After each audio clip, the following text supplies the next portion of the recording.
You guys have been fighting. Last we left off, you guys had faced the initial attack on the walls for a couple of rounds, heard the rousing war speech of the warlord, um, uh, Great Khan Koss, warlord too, as well. That was some time ago. That was some time ago. You don't know how much time has passed. All you know is that the light of the Dawn Father has traveled across the skies since you started fighting on this wall. And the fighting has been going on, and on, and on. To that end, we must do a couple of things. My full casters, Leah and Mira, please both of you roll me a d6. Zivriel, you're a half caster, please roll me a d4.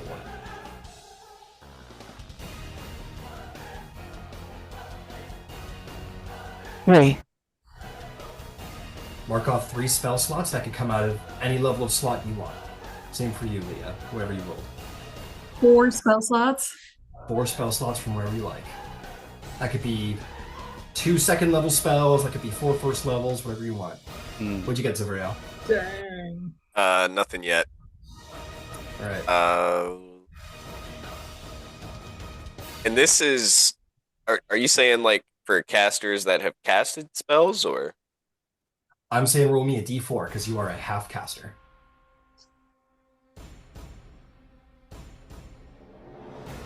4. That's a lot for a paladin. I will be fair and say take 2. We'll have it. Mark off 2 spell slots. Now, Zivriel and Red, you guys are not on the wall. You've been over the wall, and you've been fighting over the wall. Roll me, both of you, d12s. Hecator, you're on the wall. Roll me a d10. Gambatar, you are on the wall, but you're a bit of an archer, and you're sort of playing defensively, probably watching the con, I think would be fair to say. Go for the d8. And Leah and Mira, you guys are certainly on the wall, but you are casters and sort of back of the line casters as far as I've ever seen you guys fight. Roll me d6s. Whatever all of you roll, remove those from your hit points. Oh, it was a 10.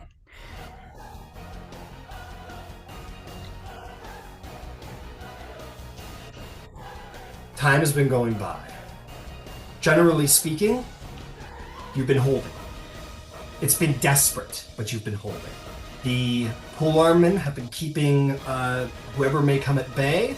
The Great Khan is a flurry of lightning blows with his dual sabers. Each of you have been fighting relentlessly. You are covered in blood.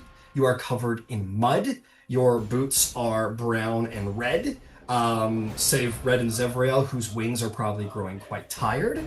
I know how your feature works, Zevrael, but for the sake of this is the first time you're using it, and it's awesome, I'll say that this particular flight has lasted exceptionally longer than it usually does. In fairness, I'm going to ask you, Hecator, to roll me a d4 for key points. I think that's Sure. fair. Fair to ask. Nope, that was the D8. Nope. Yeah. 2. All your key points. Mark goes off. You guys have been fighting. Time has passed. Men have died on the walls, but not near the amount of numbers on the ground, and they have not stopped coming. What has changed is that the initial ogres and barbarians that have come, those have began to calm down. It is as if you have reached the end of those numbers, but not the fiends. And what has replaced the berserking barbarians and the ogres and the ettins, the sort of half lesser giants, strangely became basically what seems to be like possessed suits of rusted armor that seem to be filled with the ferocious spirits of dead warriors. At a certain point, not maybe after like half an hour or 45 minutes, slowly they began to start to appear, and then more of them until they almost entirely replaced them. And now you're fighting an army of like undead warriors suited up in rusted armor, and more of these fiends. Many of them, of these spine devils and imps, have flown over the walls and into the city at this point. Fires have begun to break out in the city. Maybe somewhere on the wall there's been a breach. Maybe something else is going on. But we're going to keep with the initiative for one more round before something's going to happen. Gambatar, my friend, you stand at the side of the Great Khan, who has a cool mini now. I worked on it while I watched 13th Warrior. So, you are at the Khan side, maybe slightly to the back, which is where an archer is probably best. In this moment, he's slicing and dicing away at one of these like suits of armor, and jumping over the wall is a heavily wounded, I'm going to say another one of these suits of armor that sort of kind of crashed over, and this wraith looks at you and kind of prepares to attack. The guy next to him was kind of pushed against the wall at his sudden appearance. What do you do? Well, he needs to get shot in the head. Very fair. I'm placing him as we speak, but he is far enough back that you're not in melee, and he's got a guy next to him, so you're eligible for sneak attack again.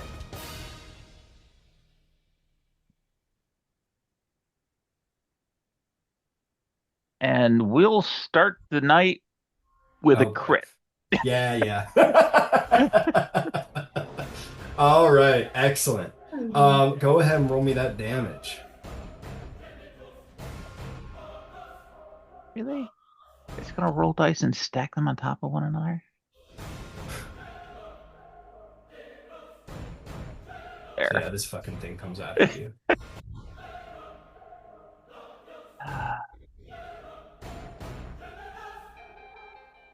Of course it does weird crap.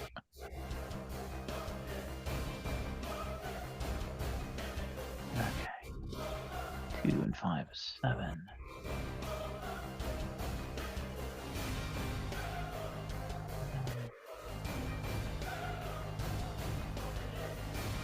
Actually, I want to make that 2 3. 7. 4 is 11. 11 and 12 is 23.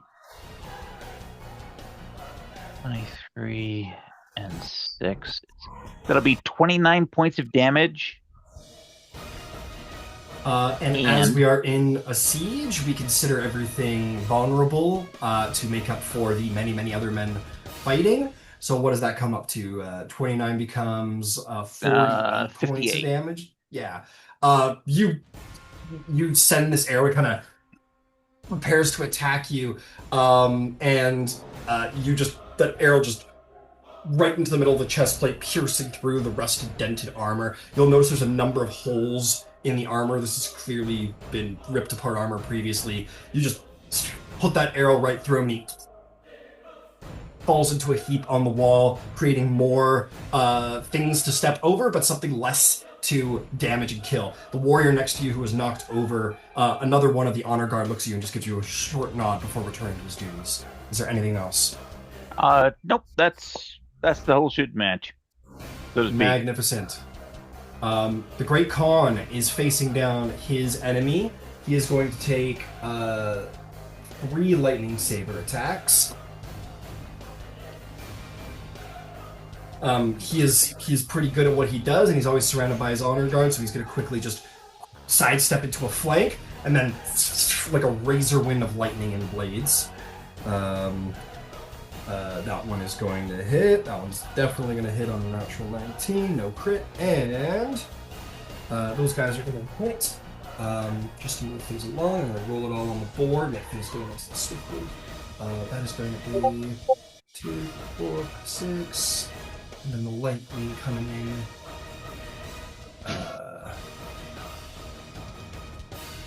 Oh, that is the way. Okay, cool. Cool. I missed a couple here. That's the lightning. So that comes up to... And he's got plus 15. 35, that's 45, that's 48 total damage, which becomes uh, 80. That becomes 92 damage of lightning and slashing damage. His warriors, and again, the vulnerability is a representation of the other guys fighting. So he really does like 48 damage. But he takes the sidestep and he slashes 3 times with the sabers. His warriors turn around and bash the guy, and just like the guy gets stabbed from like 3 different directions. Slash, slash, stab, stab. The suit of armor and the wraith go down. As soon as the armor hits the ground, much like your kill Gambatar, the sort of like bluish red essence of the angered warrior sort of seeps out of the armor and is banished. The Great Khan is going to use his bonus action. He's going to raise his blades, one of his blades into the air, and he says, "Keep fighting!" And this is going to be a tactical shift that'll allow anyone on this in this vicinity here. So any of you guys and any of these warriors can now spend their reaction to move up to half of their speed without provoking opportunity attacks. That's a bit of it's more of a flavor move, because we're playing half narratively with this. This gives you guys a chance to kind of get out of immediate danger. Maybe Leah and Mira, you guys kind of quickly fall back and protect yourselves from a melee assault. And the other warriors were able to sort of close ranks. That is going to be them. War is happening down the walls. War is happening down the other side of the walls. People are fighting hard, but there's no doubt that mortals have a certain limit to exhaustion, and all of you your lungs are on fire. You guys have been marching through Althansia for weeks. You've been on the trail for weeks. You guys have been fighting. Some of you are more battle trained than others. Those of you who are probably doing a little bit better, but the rest of you, probably more, again, looking at Leah and Mira, you guys, you're casters. You're not you're not swinging blades or anything, but still, the exhaustion has hit all of your party. Not literally, but you guys are feeling it. You guys have been fighting for a long time. That is going to bring us to Lumira. Lumira, you've got some options. There are certainly more enemies, 1 or 2 up and down the sides of the walls. There's also plenty of enemies on the field. What would you like to do? She is going to spend 2 sorcery points to quicken a 2nd level Spellfire Flare, and then she will also cast a it's a cantrip that uses radiant at whatever targets she can hit. Excellent. It's all radiant damage, and she'll throw on her extra from being a Spellfire sorcerer. So excellent. Do I know what DC I am hitting, or DC?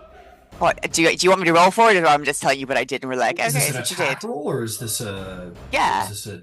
Yeah, the Spellfire Flare roll an is attack roll, yeah. okay. Yeah, I'm not going to tell you the bad guy's AC. Well, no, I'm like, I don't know what's going on here. Okay, so, 2nd level Spellfire Flare, la la la la. So, just 12 plus 9 right now is a 12 and 9 is a 19. Oh yeah, definitely hits. Roll some damage. Okay, so it is this, and I will add my I'll add my 1. All right, so it's actually 19 for the 1. Nice. And then 11. So that's actually, hold on, it's 11, which, but it was 12, so it's 11, 18 to hit. 18 will hit. All right. Then I will do that again. And that was for 14 radiant damage. And then I had used the 2 sorcery points to quicken, so now I'm going to cast its holy word.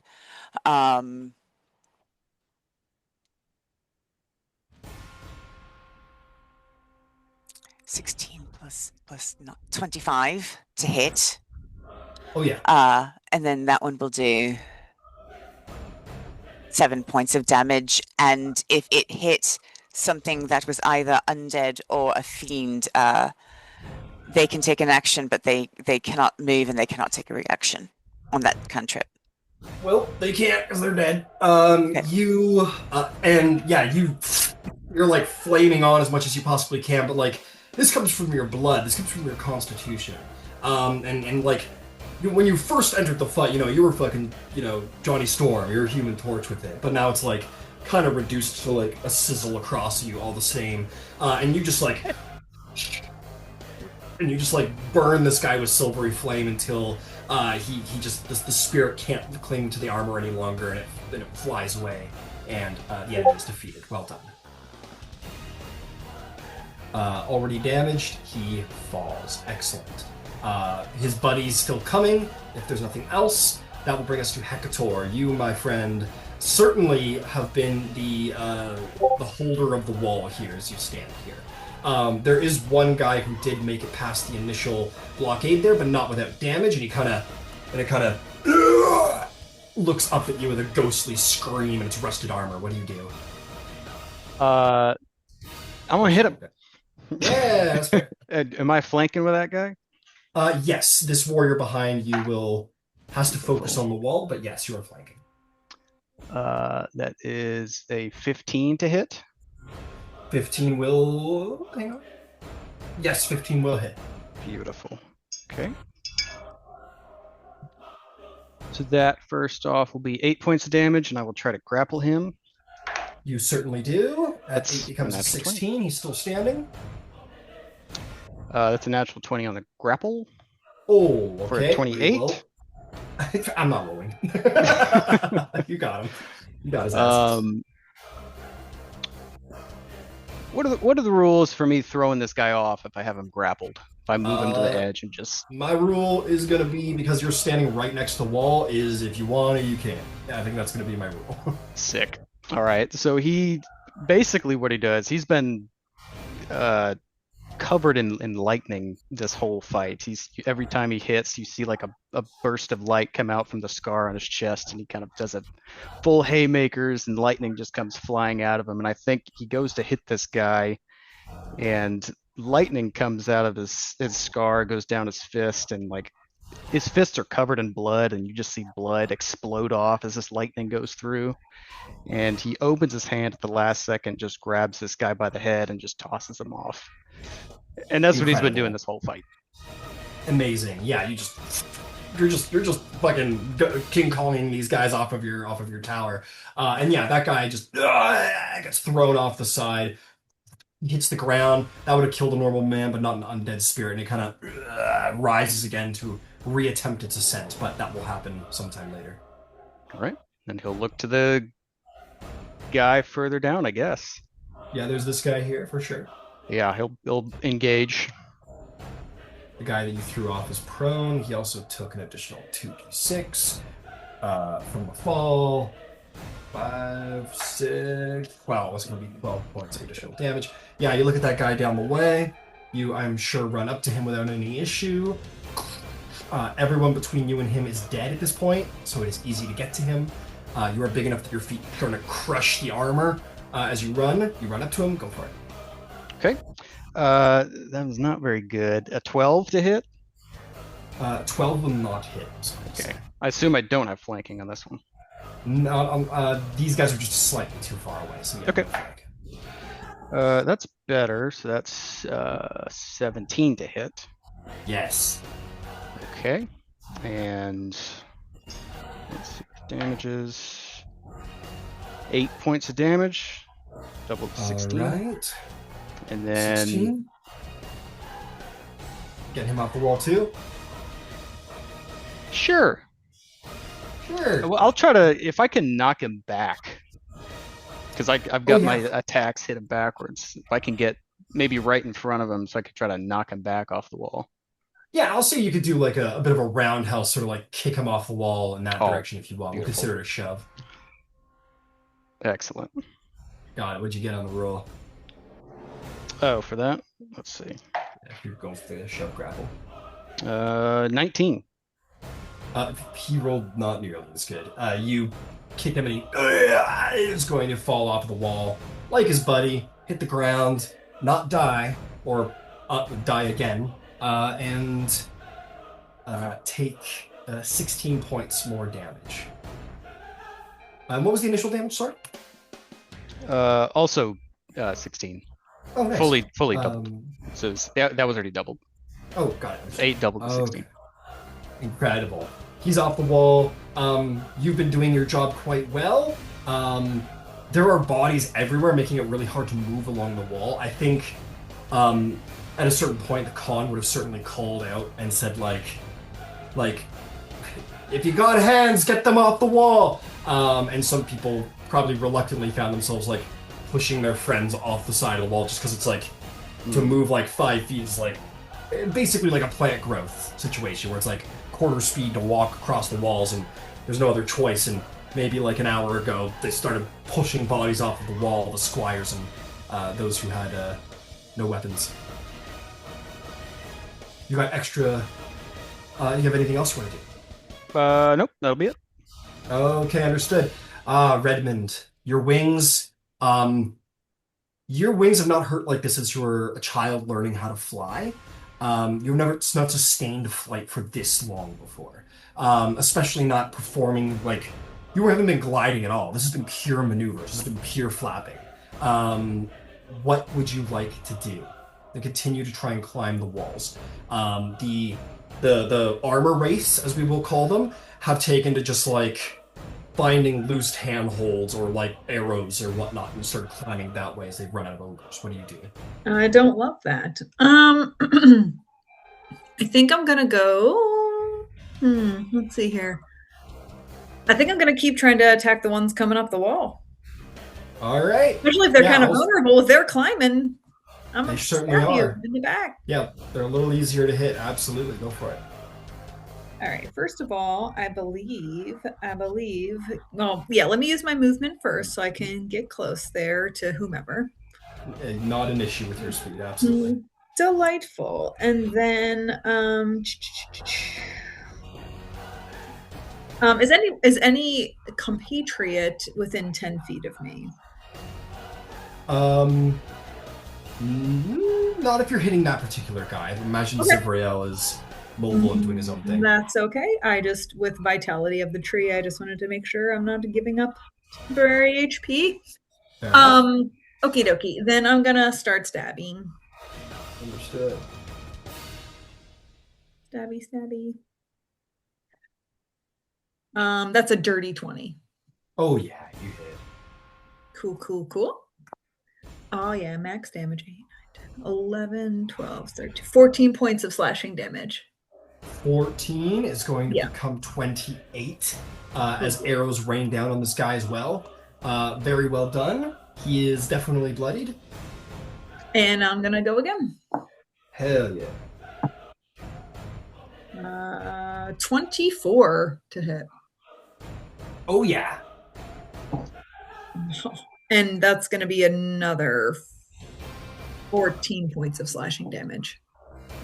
14 for another 28. Yeah, you come over to this guy. What weapon are you using again? Longsword.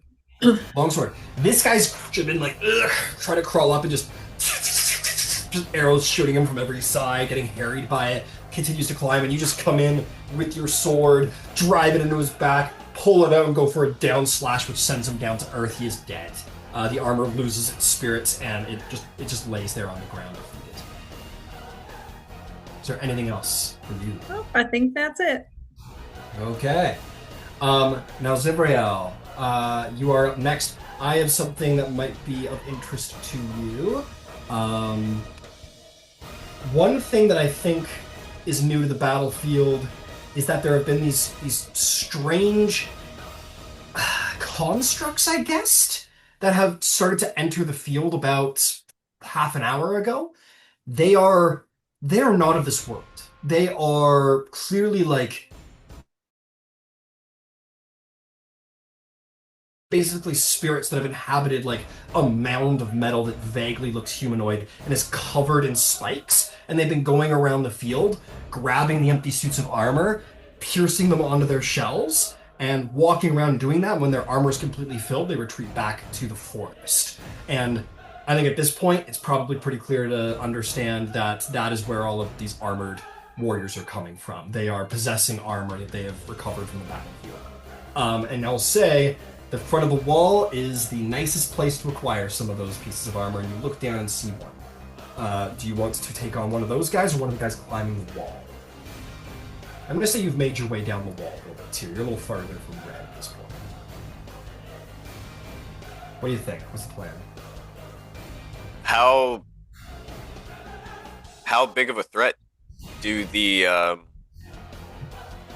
armored spike things seem?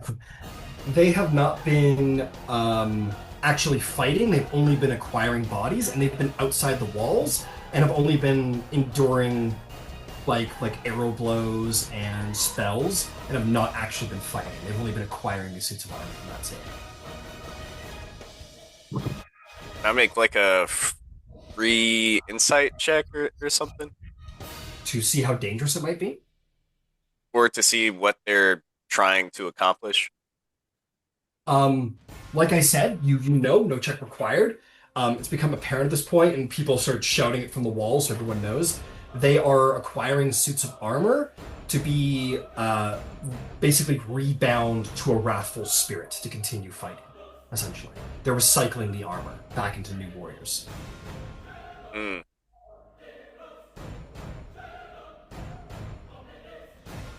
How long would it take me to fly all the way to the forest? It would take you a long time, considering all of the archers and enemies in your way. You would die. Period.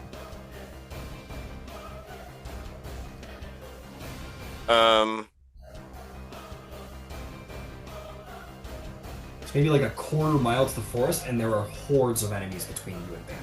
You would die. Is that flying demon thing with the 3 little devils still above? A number of them have been passing over. So yes, I'm. Well, I mean, hoping this, the ones directly above where the party is.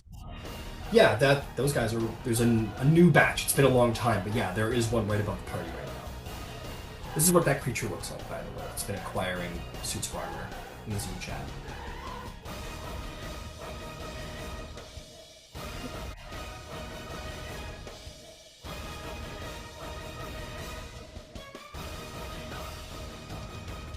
How many bodies do those things fit on them?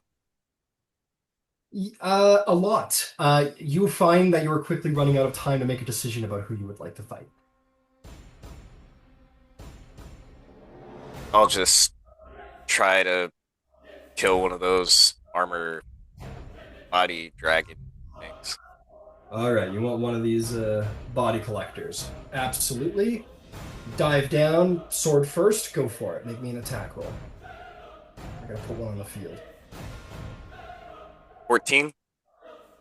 14.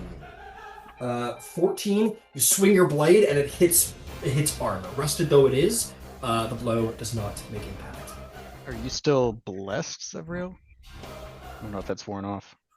I would say the bless is worn off at this point. Yes. This isn't what it looks like at all, obviously, but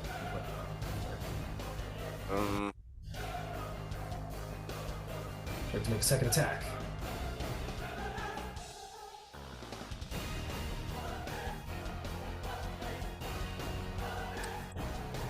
I'll do the Fool's Feint with the Fool's Longsword to gain advantage on that individual. All right.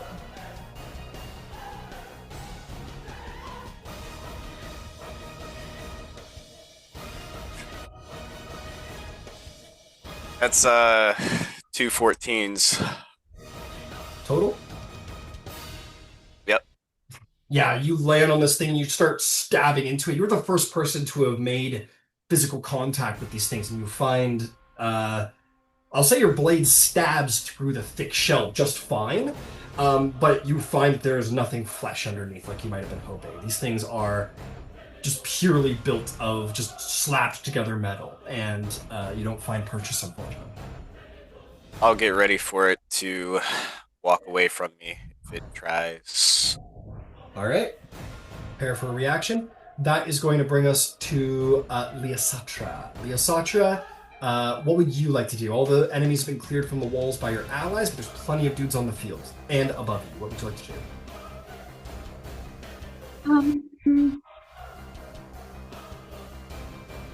How, how are my allies looking? Is anyone bloodied?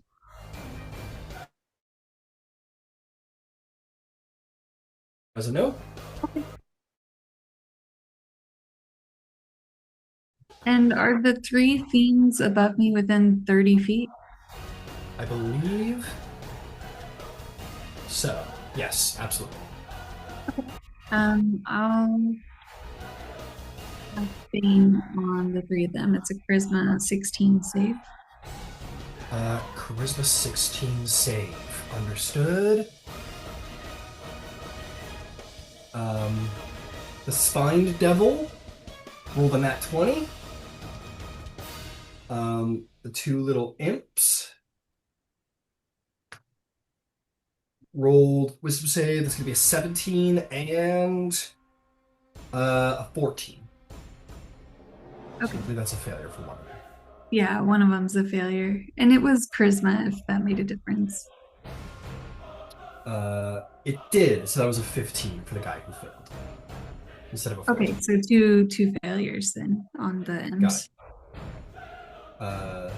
Understood. What was your DC? 16. No, so it's only one failure. The other guy rolled above that, I believe. Unless I'm okay. going crazy. I thought you said 15 and 14. Maybe I misheard. Whatever. No, it was said is 14. fine. I had said wisdom. I was thinking wisdom. It was 14, but you're right. It was charisma, and he had a higher charisma bonus, so it was 16 on that guy. Oh, so then none of them saved, or none of them. Nothing happens. Okay, got it. Sorry, that was confusing. My bad. That was my fault. Understood. Is there half damage? What happens? No, nothing happens. It's a saber suck, and they all saved. So. Oh, sorry. Yes, you cast your spells up at them, and again, you're just finding it so hard to find purchase on these devilish creatures. They seem to be resistant to magic. And the spell does not work, I'm sorry to say. Well, for my bonus action, it was within 60 feet of me, an ally. Probably any one of your party members. Yeah.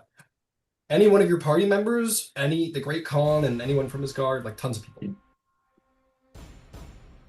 Gambatar? Yeah, he's like right beside you. He's like right here.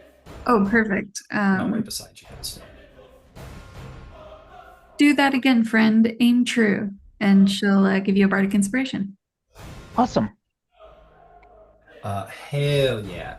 On the enemy's turn, the creature is going to lunge up. We'll start with you there, Zibriel. We'll go from the bottom to the top. The creature is going to slam around at you, Zibriel, and it's going to do 2 slam attacks against you. So it brings like its mighty rusted arms up at you. Double 23s to hit. Zibriel? Sorry about that. What now? Double 23s to hit from the Corpse Collector. Yeah, that'll hit. Okay. It's gonna be... On the first one, that is going to be 8 points of bludgeoning damage. And the second strike is going to be... It's gonna be 12 points of bludgeoning damage. As the 2 fists just one smashes you off of the back of it, and the other one punches you in the mid-air to sort of try and get you away. I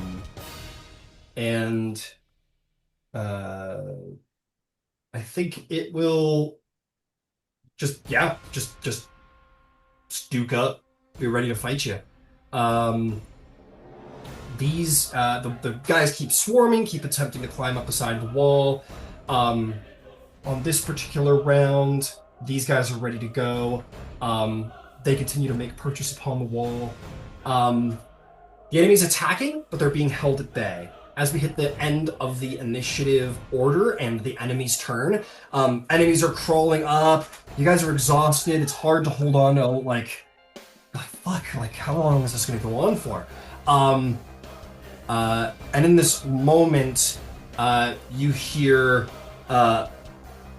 maybe like frankly a symphony of almost reptilian like roars, just from the back, and you're gonna see a flight of silver dragons, maybe a dozen of them, just from the mountains behind Vasselheim, seem to have finally rallied and blast ice breath down on the field, leaving large swaths of dead enemies. And everyone on the walls, sort of cry out, certainly in like, yeah, my boys, but also in like, thank fucking God someone came and gave us a little help here. As I don't know how long it's been, maybe 2 hours, maybe more. You guys kind of take like the half a second to breathe before continuing to fight. But in this moment, along the wall, another individual is going to be sort of like, he's going to be running down the wall. Just absolutely just like charging down the wall. Behind him are 4 of these lion-helmed paladins of the Dawnfather. And this guy in the front is every bit the heroic, like, shield and sword hero paladin. It almost seems to be like light emerges from him as he runs down the wall. This guy's clearly a warrior of the Dawnfather, and his paladin aura is as powerful as you have ever seen in a paladin before. Some of you might, my Avalier people, you might have met the first night of Avalier, maybe somewhere, maybe he might have taken him, but this guy just burns with radiant aura. And as he runs by, everyone can't help but turn their heads.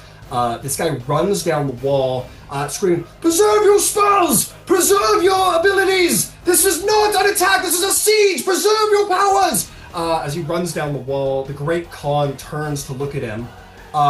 He says, "What do you think you're doing? I am in command of the wall defenses." He says, "Brother." He comes up to him, and despite this initial aggression, arms clasped between this warrior of the Dawnfather and the Great Khan. And he says, "We have reports. There's portals open in the forests. The fiends, they will keep coming, brother." Great Khan nods at him. And he says, "What else do you know?" And he says, "We can't hold them all at bay." He points to the sky. All of these like flying warriors. He says, "They're making for the temples. They mean to strike us in our heart. They mean to kill the high scale bearers. I know it. You need to evacuate." He says, "I will not leave my men to die." He says, "But then who will protect the voice of the Tempest?" He looks around. He looks to you, Gambatar. He says, "Gambatar, take your party. Go to the Temple of the Stormlord and take the voice of the Tempest to the palace. Let them join and be protected by the Scalebearers. I will stay here. When you're done, unless you have something more important to do, I could use your help still." I can't. Go. And he gives you all a brief look and a nod. And this paladin, he is going to sort of look to you all. He says, "With me." And we'll start to go down the stairs and off the side of the wall. And this guy, if you all go, I assume. Does anyone make any objections? Yeah, you guys, and through that conversation, that's like 2 rounds. You guys just been fighting and fucking holding them up, disengaging, falling back. You guys managed to sort of join, kind of maybe fumble down the stairs a little bit from just the exhaustion starting to come to you a little bit. From the heat of the moment, you hit the bottom of the stairs and find yourself like not moving your arms for the first time in a long while, and just kind of, and all of you probably find yourself deeply out of breath, every single one of you. This warrior says, bring horses for these 6, I need 6 of them." And the warrior is going to turn to you all. If anyone would like to make a history check as to who the hell this guy is, you may. Gambatar, I'll give you advantage, because this is the brother of the Great Khan.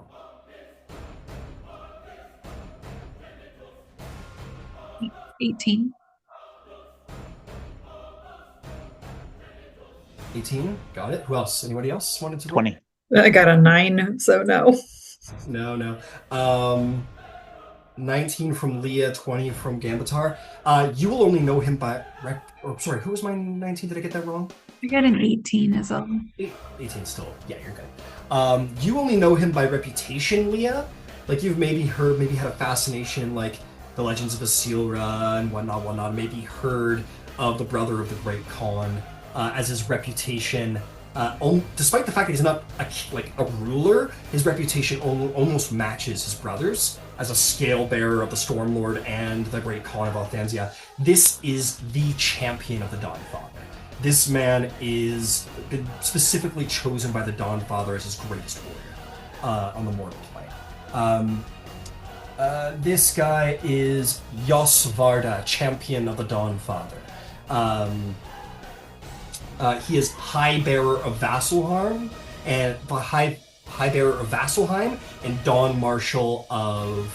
Well, he's known as Dawn Marshal. Oh, what the fuck is that on? Oh, that's from something else. Sorry, that's an edit that made its way past me. Sorry. Dawn Marshal of Varda. So he is champion of the Dawnfather, Dawn Marshal of Varda. He is considered one of the individual defenders of Vasselheim. Horses sort of come up. You guys are all given a moment to breathe. He glimpses you for a moment, Zevriel, before your wings finally retract as the battle is sort of worn down. He turns to you and just sort of just taken aback by having seen you, and he just gives you a very respectful nod of the head. And he says, "Who are you?"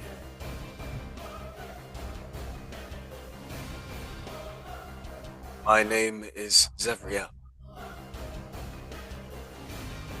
You are an angel. Perhaps once. This is no time for humility. He draws his mighty, almost sunlit blade.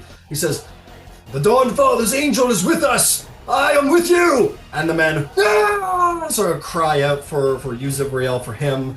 He puts the sword away.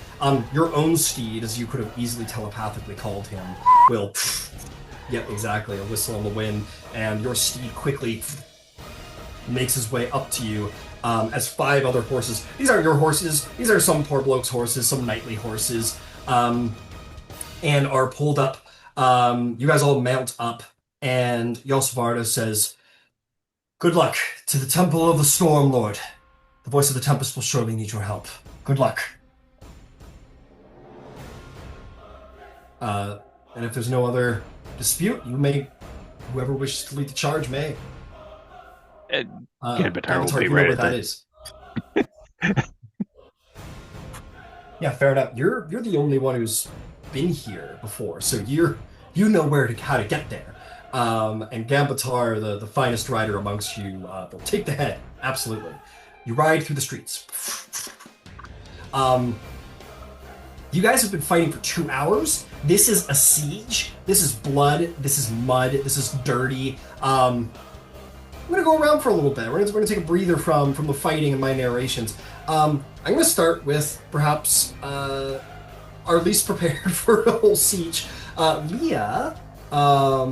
I hope there's no offense in me saying that, but as an actor, as a person of the theater, this does not match the stories that you personally have played out and heard on Avalier. This is not at all the glorious stories that you have heard and maybe even imagined at the Dawnfather's Gate when they fell. This is grimy, this is dirty, this is dangerous, this is violent, this is horrible. What is going through Leah's head as she's riding, as her body's exhausted from use? What's going on? I think up until this point she was probably just running on adrenaline and like reaction more than like having conscious thought. And now that she has a moment to breathe, she's like probably on the verge of panic, like realizing the dire straits that she's in. Like she's never seen anything like that before. There's no end to them. So I think she's absolutely scared, like terrified, and probably panicking a little bit. Like, I don't know, hopefully her horse can follow the other horses, because I don't know if she's like capable of like actually steering the horse right now. So Got it. yeah, she's probably struggling quite a bit. Entirely up to you. If you wanted to roll, I guess this is about confidence, so I would say a charisma saving throw. If you wanted to roll a charisma saving throw to keep your shit together, you absolutely could if you want. And from what you've described, I'd probably put the DC pretty high, if that's what you would like to do. Or if you want to just be where we're at. No, that would be like true to the character. I think she's like really kind of freaking out right now.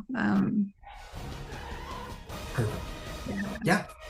Perfectly fair. So as you all ride through the streets, surely you're all out of breath, and now suddenly having to like ride a horse at full gallop and maneuver around streets and people running around streets.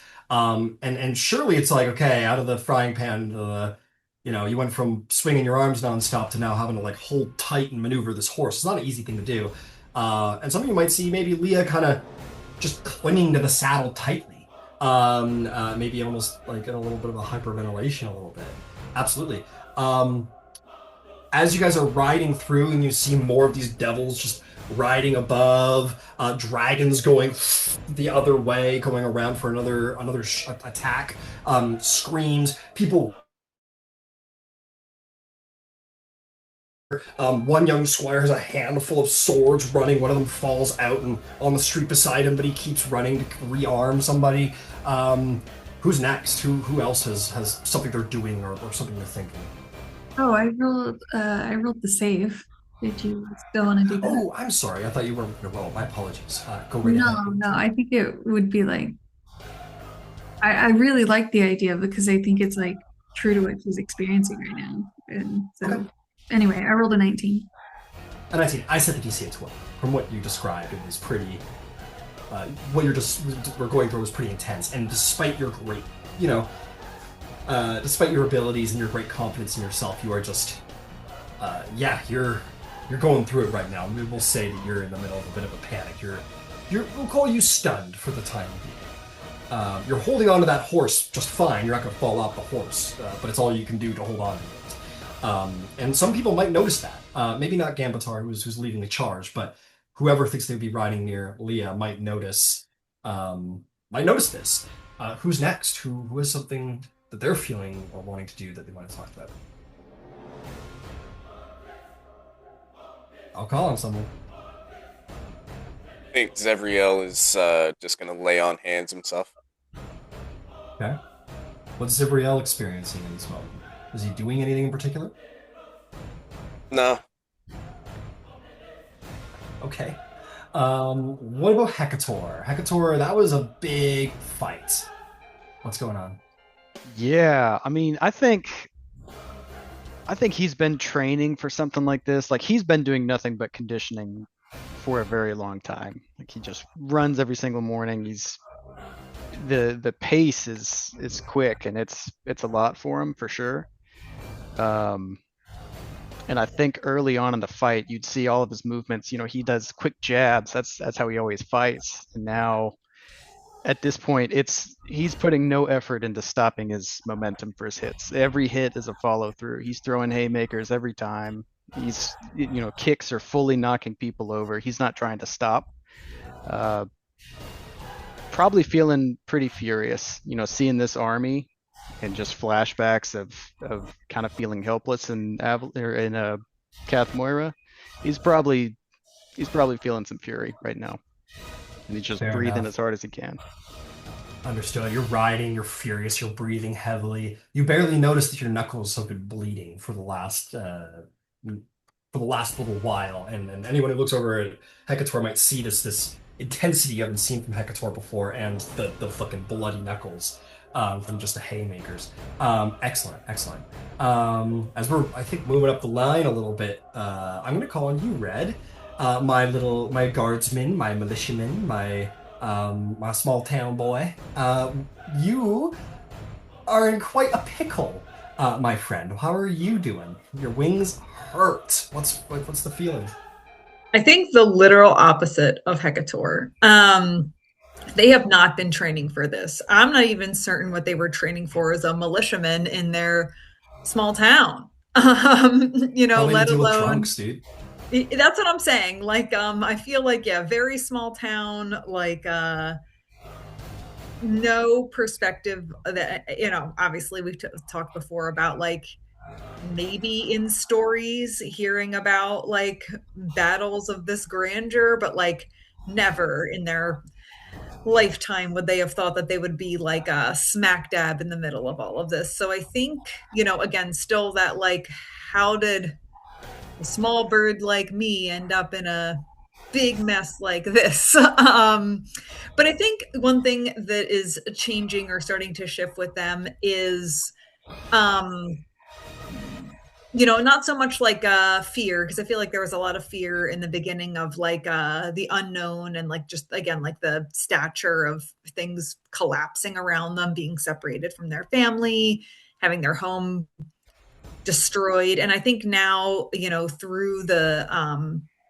emboldenment of like those around them and this party and like their own capabilities, even though they haven't really fought much. I love that.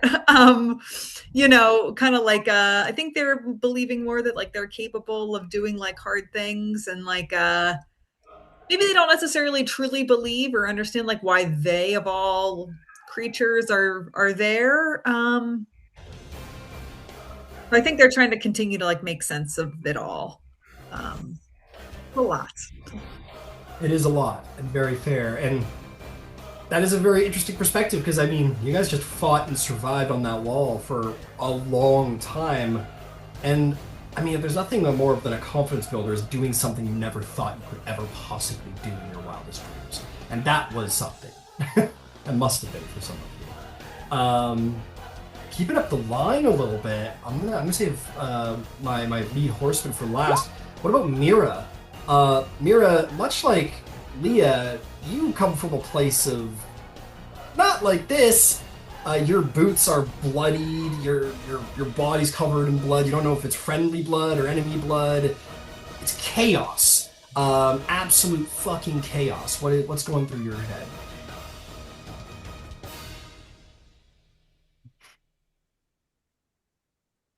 I think that as she's riding on the horses, there's a moment of almost dissociation, where she's thinking about a life on Avalir, where faith was considered something laughable, and yet here it's what's going to prevent the calamity and all of evil. And she's in the company of an angel, and wondering what her place is. Very fair.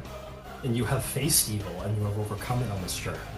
And now, here you are at the heart of civilization, at the heart of faith, a place that you maybe once very much wanted to see. Last but not least, Gambatar, the person who has probably been to this city before and seen it before. I mean, you know that Vasselheim had made preparations for something like this, but preparation and readiness are two different things, and it's chaos. What's going through Gambatar's head? He's still focused on the next step, on the next task. So as he's riding, and he's riding, no hands on the reins, hand on the bow. Any of the little demons that are down mauling citizens on the way to the next gate are just getting shot without really a stop to look. And his intent is ride to the next gate, get through the gate, stop, and count these people that he's supposed to be bringing with him until they are all through, and then sprint back to the front Absolutely. to reutilize that process to get everyone everyone to the Tempest as quickly as we can get there. Understood, understood. And yeah, they're I think on the streets right now the biggest threat are frankly the imps. The little impish creatures that were accompanying the larger spine devils that are sort of flying down, and you see like one civilian like ah! So this thing is like clawing at their shoulder and pinning it with their pincer, and you just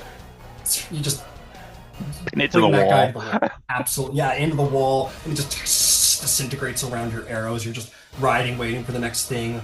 You guys would see the Bastion Wardens, the main guard of Vasselheim and the followers of Arathis. Many of them were on the wall, and many of them are doing all they can. They're like, refugees to the middle district! Refugees, begin to make your way inward! And indeed, people are like, you see some people in the corner like stupidly trying to gather their stuff, like, oh, like, you know, some middle class person like, oh, my jewels. So it's like, leave everything, go to the middle gate, and mayhem. But the way is made for all of you guys to ride through. Gambatar, you're probably, you know, making loud noise out of the street, out of the way. The gates sort of immediately recognize you and your horse, and the gates long open for you as you ride through, make sure your allies are there.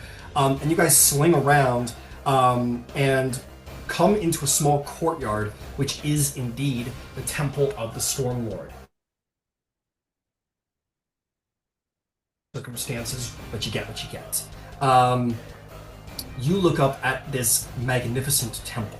As all of you quickly dismount and prepare for what is next, the first thing is first. I gotta go find my document. You see jagged stone spires rising like broken spearheads. There's no smooth lines, no symmetry. This place has not been crafted for beauty. Iron rods crown the structures of the spires. It looks like a monument to war. There's lightning sort of crackling where maybe braziers should be. The ground around it seems to be permanently scarred by maybe lightning strikes at one point, certainly not right now. Metal seems to be almost fused to the earth from this place from like lightning exposure. This place, like, it looks brutal and it looks made for war and it looks mighty.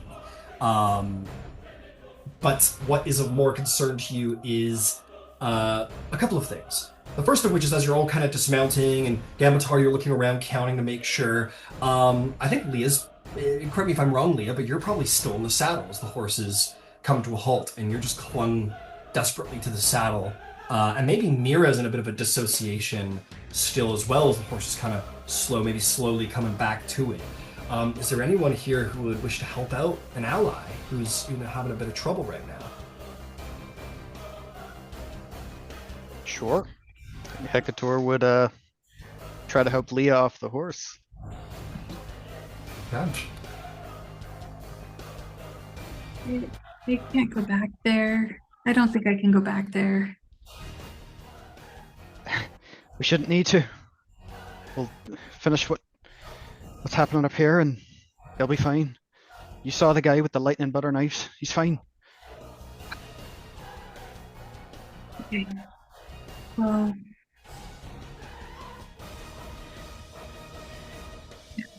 if you say so, yeah, let's go to safety if we can. That was insane. They're just gonna keep coming, and I don't see how we can stave them off. You saw them dragons. They'll take care of them. We gotta do our part. Our part. That's right. And well, I don't know if I'm still stunned. You think Leah would this would pull Leah out of it? Then you are not any longer. That's your choice. Yeah. And she'll like jump down off the horse and kind of stick close to your side, Hecator, and she's pretty shaken up over what she saw. I mean, it's like hundreds of demons and undead coming at her. She's pretty spooked. Yeah, I think if you look at Hecator, you'll see his eyes are kind of crazed. He's having flashbacks for sure. Understood. Hecator, take inspiration. We're helping out a friend. Thank you. As Mira's sitting on the saddle, she too is maybe coming out of it, maybe will in a moment or two, but if a friend were there to help her out, maybe that goes a little quicker. I can help her out. Alright, Zabriel, you turn around to help out Mira, who's maybe still slowly getting out of the saddle. Do you Mira. do you speak Celestial by any chance? Because she's right now she's mumbling in Celestial. I don't know Celestial. Okay. They don't let She's- you learn that in 2024. She's Really? What? You Yeah. are a celestial, but they don't let you. You know Celestial, Zabriel. Yeah, come on. I do know Celestial, yes. As a matter of fact, I studied The fuck? That's so All coming back stupid. now. It's all 24. I coming don't know what to back tell you. now. Yeah, when you approach Mira, you'll see that like her eyes maybe aren't there, but she's speaking in Celestial, kind of under her breath, and what she's saying is, and after proving them right, it didn't matter anyway. Holy breaths, bring your light upon this, and it's just like it's a constant recognition of her pride and understanding that it didn't matter anyway, and that she had faith that we can do this, kind of over and over.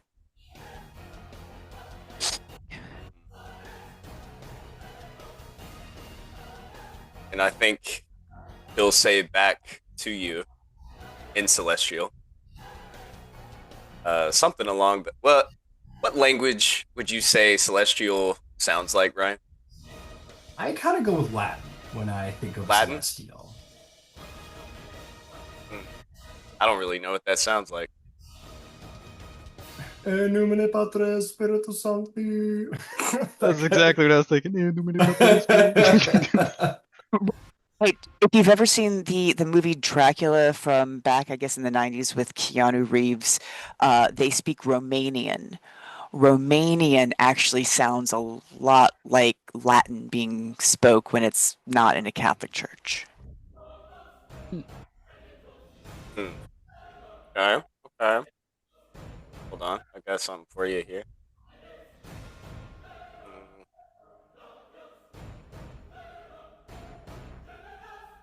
Ubi puris sincedunt sol ad hoc oriepatar, sinerebus caecus et impudens. And basically that'll be a Dawn Father hymn,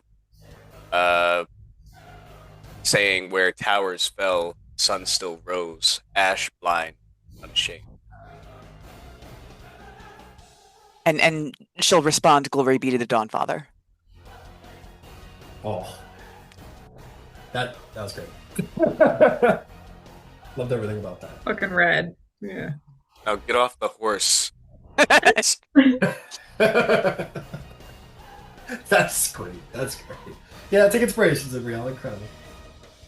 No, get off the horse. That was certainly the cherry on top.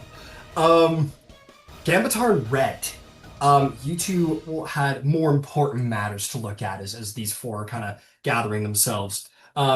You would certainly see flying around these sort of broken spires, almost like spears jutting up towards the sky. You do see flying around the top are fiends, the various imps and spine devils. They do not seem to be descending, but clinging closely to the temple, but not entering. There's plenty of windows they can enter through, but they are not entering. This is consecrated space, and thus they cannot. But what is noticeable, though, is the sounds of battle. The doors are open, and the stairs up to the temple are littered with bodies. Most of them are creatures not unlike Ox. These, very deceptively humanoid-looking fiends that don't register as fiends. Some kind of tiefling, whatever the fuck that means. But these tieflings, they look like they're not well equipped. but they are mostly dead, and then there are members of the Tempest Vanguard, those great warriors. There's only like 3 or 4 of them, but they are scattered amongst the bodies as well. The doors are open, and you hear the sounds of combat deeper within as well. The temple has been attacked. It is being attacked presently. Genbatar is going to set the pace. At no point does he stop riding until he is inside the temple, horse and all. Yeah, let's go.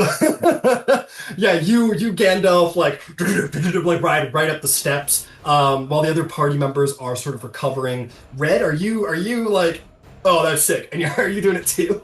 Yeah, I think so. At this point, it's just, I mean, at the end of the day, they're a barbarian, and that rage gonna get them. So let's go. Hell yeah. You're a creature of great passion, of great emotion, and when you see Yeah. Gavatar do something that you normally wouldn't be allowed to do, you're like, oh hell yeah, and you ride in with Gavatar, hell yeah.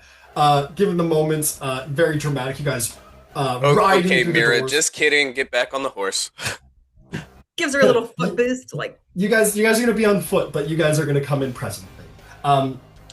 You guys ride right in, and you're gonna find yourselves in the back line here. Excuse me. Some pretty heavily burned and wounded members of the Tempest Vanguard. Like, I'll be honest, it looks like the inside of this hall got hit by a couple of fireballs, like a couple. To the point where, like, I think as you're riding in, you like look down and see like a snapped and like half disintegrated like wand of fireballs. Like someone came in and was like, all my charges, and hit the inside of the temple, and then threw it to the side as it's done. And you see a number of these tiefling warriors fighting the members of the Tempest Vanguard. You see in the middle of them seems to be like their cult leader, who's madly dressed in like red hellish robes. At the end of the hall, there's also acolytes who have been slaughtered. Didn't stand a chance. They're dead. The only remaining survivor is indeed the voice of the Tempest, who is being sort of held back by the remaining 6 members of the Vanguard. In that moment, you 4 ride in. I know that doesn't make any sense time-wise, but we're going to get the whole party together. We'll give Red and Gambatar maybe a turn as everybody else is consolidating. What do you 2 do immediately? I'm gonna slot the bow onto the horse, draw my saber, and I'm gonna ride the cult leader down from behind. Yeah, I'm just not stopping. Hell yeah. Red? yeah, I'm gonna follow suit and try and like be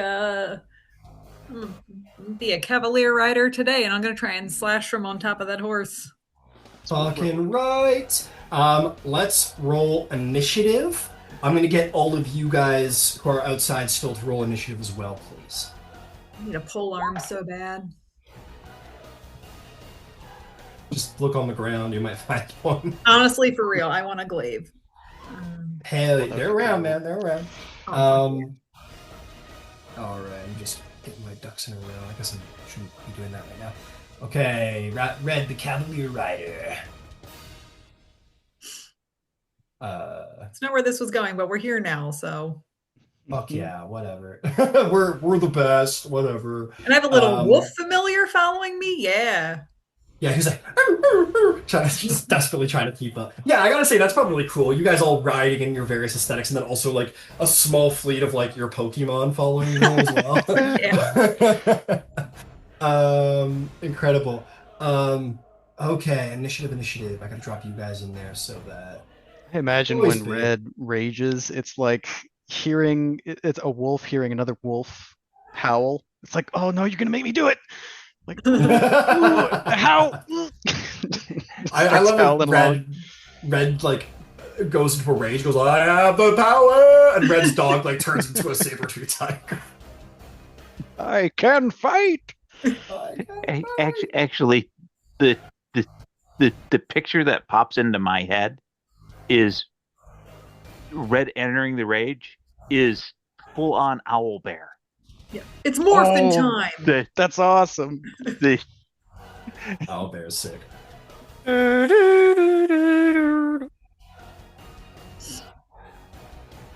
Oh, guys, one page down on the new book. Hundreds more to go for a new book. Nice. Initiatives. Bad guys. I only got a level 2. That's not usual.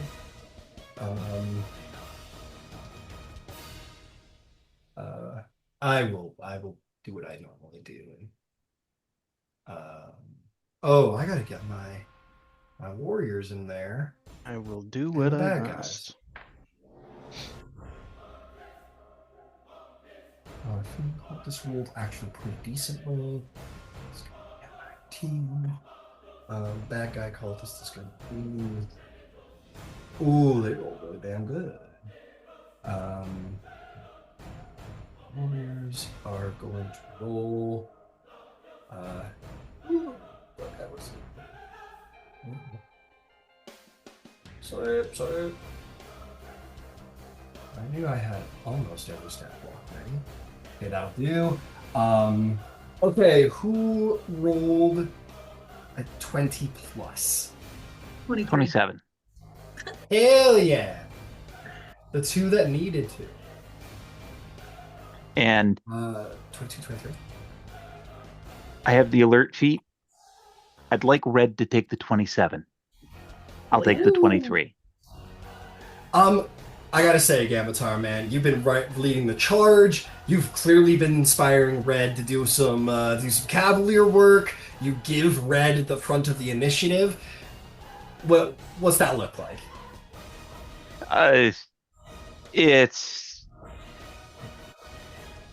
It's actually probably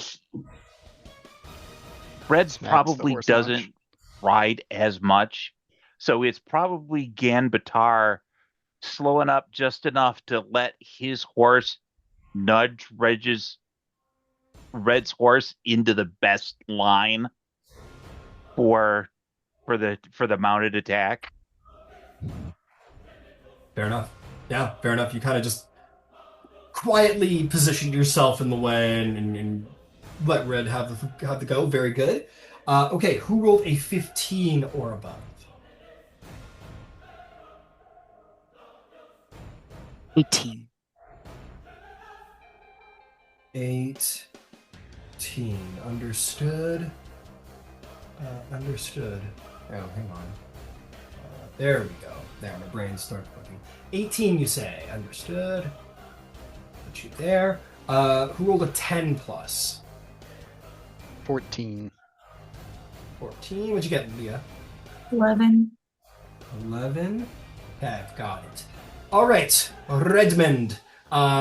True to the situation, you're a slave to the adrenaline in your veins, and you see everything going on. You see bad guys. You feel the storm lord inside you. You feel the god of war urging you on, or maybe it's just Galpatar. But either way, what do you do? Yeah, I think I'm gonna charge in, and I'm gonna take a mighty fine slice to the first baddie that I can see. Fair enough. You ride in. First baddie that you can hit will either be sort of the cult like mage leader or one of like the lesser cult warriors. Let's go for that mage leader. Fair enough.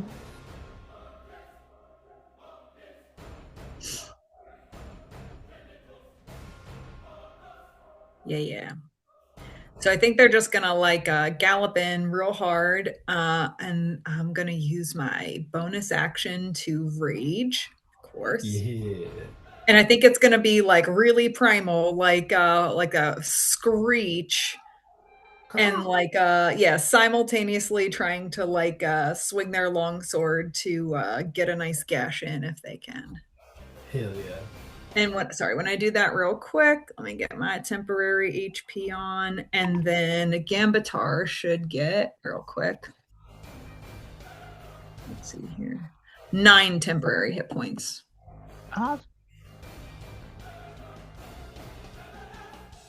For you, sir. For you. For you. And then I'm not fucking a nat 20. Hell yes. Fuck yeah. Hell, Did you fucking guys all make a yes. pact without me? No, but that's rad. All right, fantastic. All right, let me just. Okay, and then okay, there's that, and then 18, 19, 21 points of slashing damage. All right. You slash them across the back. They weren't entirely expecting it. Very good. You want to give them another? Yep. Mm-hmm. All righty. All right, and that's going to be then a 16 to hit. A 16 does just hit. Well done. Hell yeah. Let's see here. 6, 7, 8, 9, 10, 11, 12 points of slashing damage. Excellent. 12 points of slashing damage. This person seems to be seems to be a little meek in body, but whatever pact this individual has made gives them a constitution beyond what they should be capable of, and they continue to fight. Your blows should have killed them, but they are alive. What next? And so that's it, and they're under the sap condition, so they have disadvantage on their next attack roll. Okay, got it. What they're planning to do next will not be an attack roll, but I will note that in regardless. Understood. Gambatar, you're up to bat, my friend. I'm going to override, just ride through the guy that's immediately in front of me, because my target is also that same mage. Understood. I'll tell you what. Just for rule accrual for fun purposes, I'm usually allow your horse to make the shove action and attempt to like knock this dude over as it like charges through him and over him. Okay. Cool. What did your horse get? Because you rolled this guy rolled in that 1. Let's see. Roll a 2 or higher. And that will give me a total of 10. Yeah, Buddy was not expecting your horse just barrels through the sky. No damage, but he is under your horse right now. And you are in melee with this guy who's turned around, is getting slashed to ribbons by Red. Yep, and I'm going to use my move. I've assumed that I've kind of spent the horses at this point. I'm going to use my move to come out of the saddle and next to him. Got it. Your horse has plenty of speed left, but yes, you absolutely can. He's a little blocked, and then I'm gonna lay into this guy with both sabers. Fair enough. Or both scimitars, rather. AC 22? 22 definitely hits this guy. Awesome. Oh, God, I hate it when it does that. I just want the nice things. 3. Okay, that'll be 13. That'll be 18 points of damage. Splashing. Yeah, you got him. Fantastic. This guy's already taken a little bit of damage, and you do you have Manta Combatant? No. No, okay. Either way, you yet. unsling from the horse and you just bring a saber across the guy's chest. He left himself completely open as dead. Lead Colty Boy is right beside you. Yep, that's my scimitar. I have mastery, so I have Nick. Hey. And the Nick attack will be for you, Mr. Lead Colty Guy. Fair enough. It was very fair. Very fair. How about I like you? the mini just holding the bow point blank at that guy's face. And that'll be a crit. Oh my god. All right.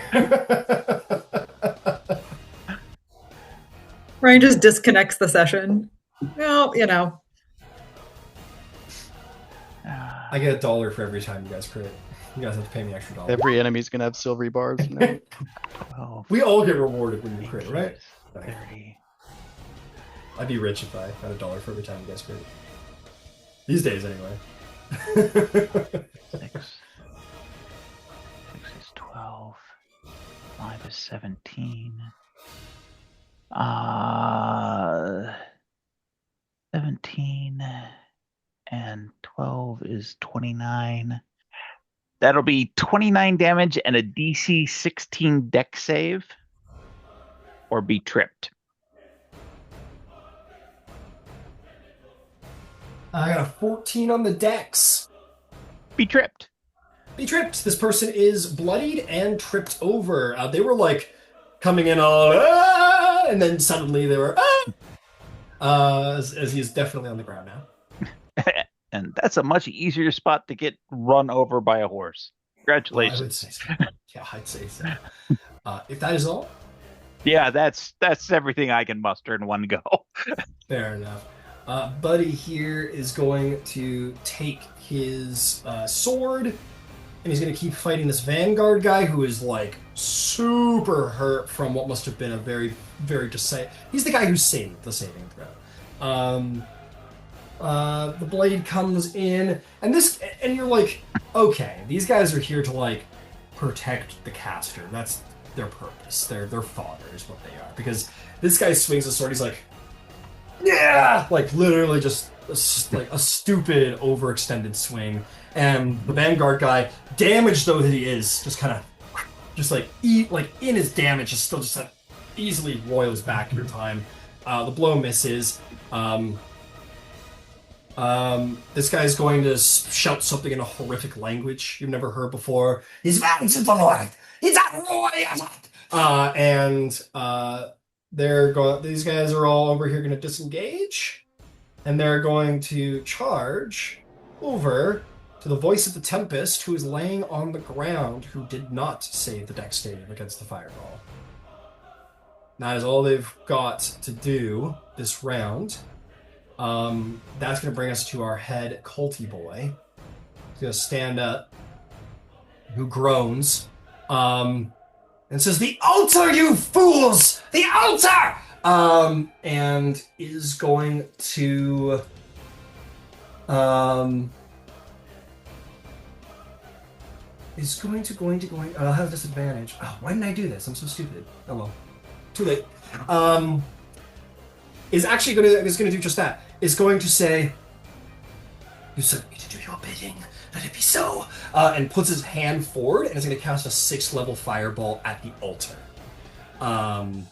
Sails over everybody. You're outside. You're never mind. Sorry, I thought it was air. Okay. You're outside, but yes, the fireball is going to come over to here. It's a direct hit on the statue, which will just. Maybe we can hit the Tempest while we do the we can hit the. It's stone. I'm sure it's fine. I'm sure it'll be fine. All right, this is a 5th level fireball.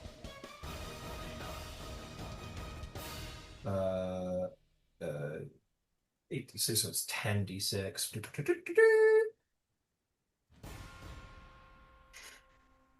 Okay, 35 damage. Blast goes off towards the altar. And look at the hit points on this bad boy, because he can't make a dex save.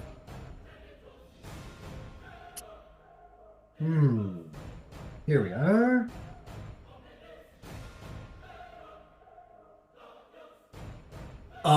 It severely damages the altar of the Stormlord.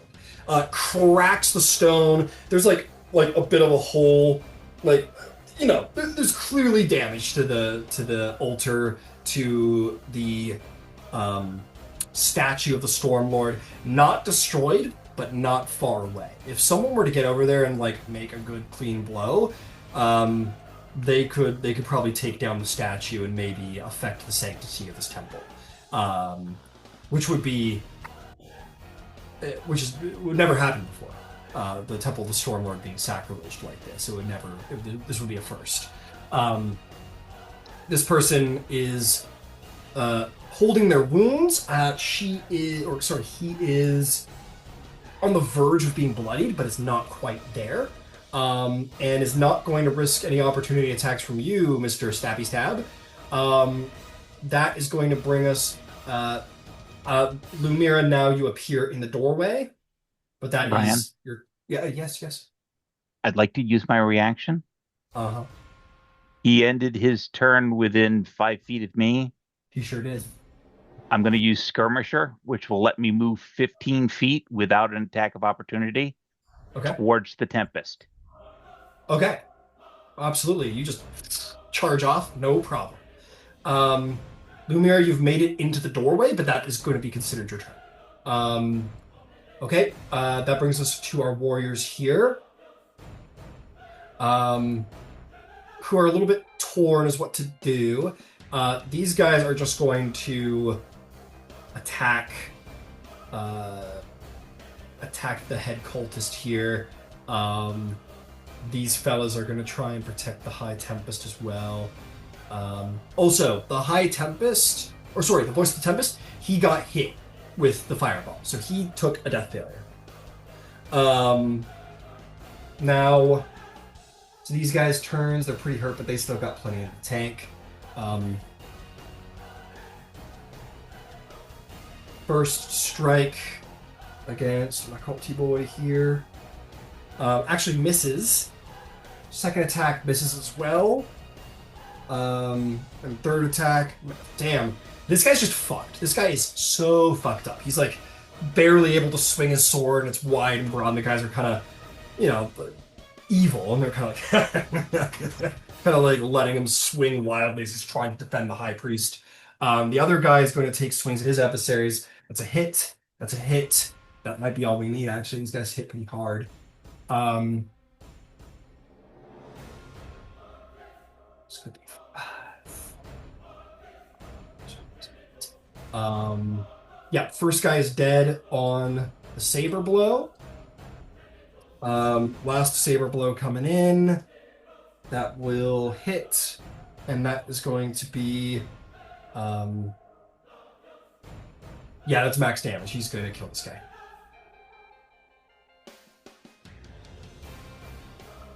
This fella is going to...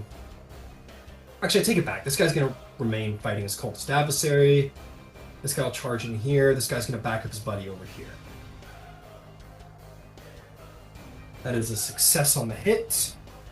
That is, again, max damage. This guy's dead. Next attack. Miss. And next attack is definitely a hit. Steps over the body. Not enough to kill him, however. It's close, but no cigar. 6 points of damage. Heavily wounded. This guy's going to attack his adversary, try and kill him. That's a hit. That's at max damage. He's dead.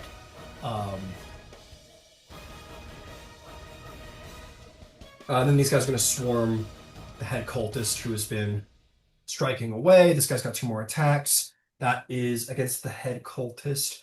A hit for 6 points of damage.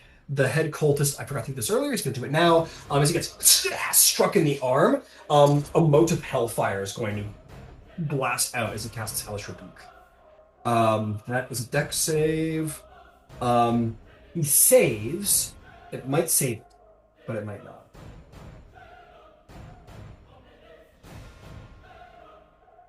That will not save him. The guy manages to clip the guy in the shoulder. Hell comes out of his very wound. The guy is thrown back across the temple, and that vanguard is slain. This vanguard barely flinches, more out of the fire than anything. That's going to keep striking. They do not fear death, these members of the vanguard. That's a miss. That's a miss. That's a miss. These guys are all fighting at disadvantage because they are tremendously wounded. The next guy misses. The next guy hits. And then one more blow. That will hit as well. So that's going to be 10 additional points of damage. And then he's going to reposition himself to get out of the way of any sort of more horse shenanigans. Speaking of which, we're just going to say your horse Gamatar may be kind of like clopped off to the side as he's probably trained to, if that works for you. Yeah. Okay, excellent. With that, the remaining party members arrive next to Mira in the doorway. And we are going to begin the next round. Now that you guys have all entered the temple. That is going to bring us to Redmond. Redmond, you've seen what's happened. The major cult leader's right at your feet. What do? I want to keep stabbing. All right, go for it. Yeah, that's pretty good. Got that sick flank too. Mm-hmm. Yeah, That's sick a flank. 24 to hit. Absolutely. Would you let your horse act independently as a question, or are you still like controlling it? No, sure. Honestly, I think if they were raging, they wouldn't. They would just let the horse act independent. I will say the horse will make a hoof attack against the cult leader as all the fire's scaring it. So do your damage first. Okay. And then you may make a free horse attack. All right. The trample. So that's 10 points of slashing damage. Okay, that'll take and then hoof attack is a 15. Hoof attack is a 15. That does just miss, I'm sorry to say. Fuck. Okay, and then I'm going to try and slash again. Okay. I'm not a nat 20. I'm so serious. Hell yeah, get it. Awesome. Okay.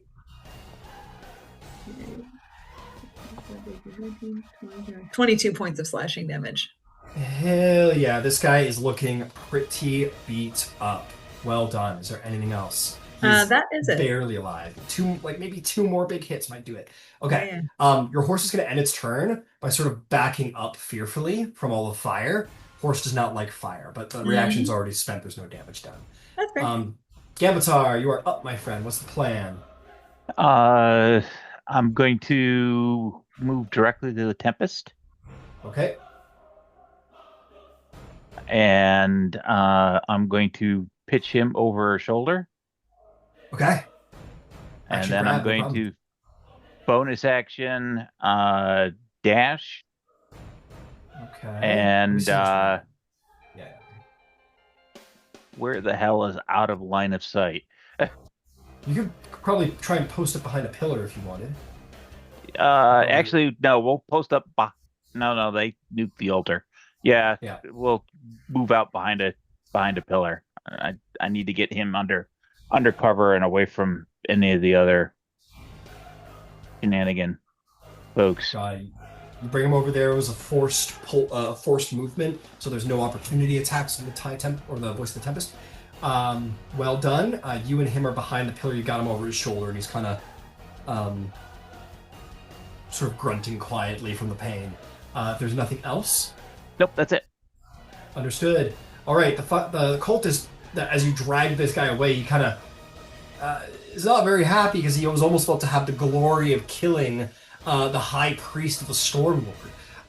But now he's completely fucked, is the difference. So he's gonna take he's gonna take a wild swing at those in front of him. He hits the guy in front of him, but it will glance off the armor. No damage done. I think that's my last cultist. Yeah, he's the last man standing there. My cultist friend over here will take his turn. Let's see. It may have to go this way, folks. Fireball. Yeah. Counter spell. Make me a DC 15 charisma check. All right. Roll up those sleeves. This is an important one. I know. Do you grant heroic inspiration to other players? Yeah, absolutely. I actually have it, though. I do actually have an inspiration, which I will use. All right. I will click that off. And I'm going to, you know what, this dice is maybe not the dice I need to use. I'm going to use this one instead. That was a much better decision. It is an 18 plus 8. So it's 26. Yeah, I don't think a 26 will do the job. This person sells off a ball of hellish flame, and it is intercepted by pure silvery arcane fire that sort of grabs and almost like two like a positive and a negative sound wave hitting, just completely just silences the ball. Like you create these like little almost like black holes of flame in your hand before you fireball. You send it over there and you just reverse the fireball. You just bring it down into a moat and it vanishes from reality. And the high priest goes, or excuse me, the fiery cultist goes, no, no, and screams out in his failure, in complete like aghast rage. It is your turn, Lumira. What do you do? I'm going to spend 2 sorcery points, and I am going to quicken a spell.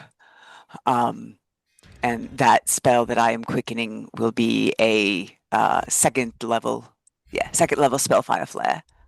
All right, you want to step out from behind your enemies to get a clean shot? May I? Can I do that? Or your allies. Yes, you can. Yes, I would so like 15 feet. We'll put you right there. You get a clean shot. Perfecto. Yeah, so I am going to do that. And there we go. So I will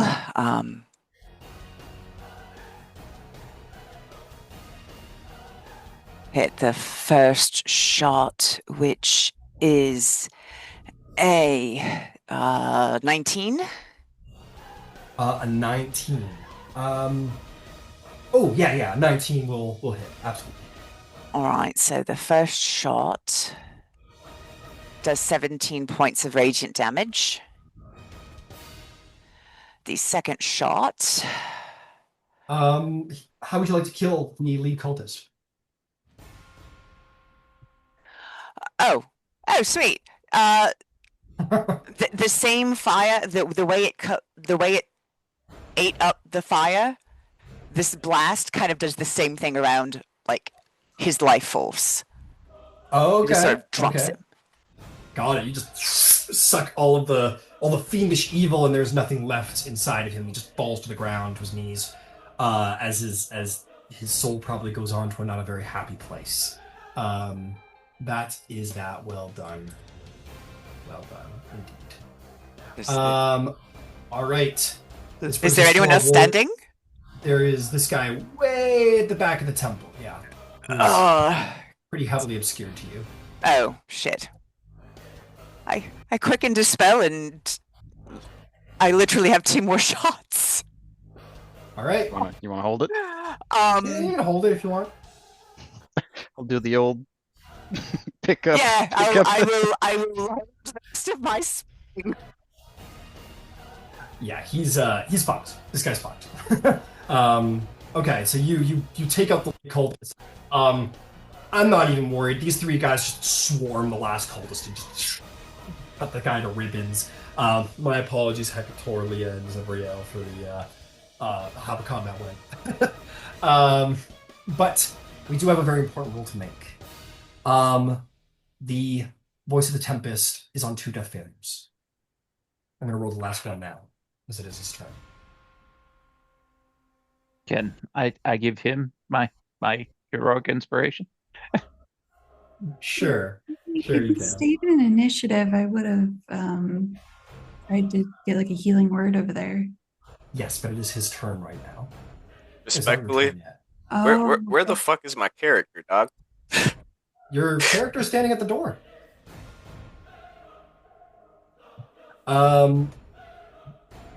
You do hear him continue to breathe on your shoulders, Calamity. He has not rolled his last save.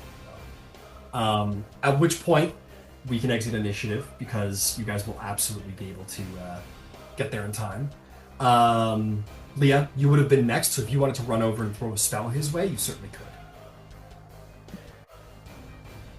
Hecator, you were there too, if you wanted to like charge across and maybe do a medicine check, but however we want to bring him out of it, just let me know who would like to be responsible for that.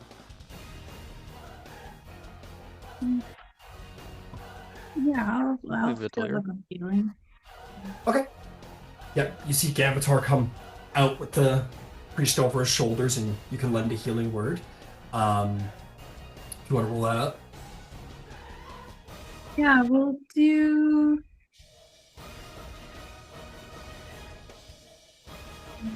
Yeah. Sorry. 8 points of healing.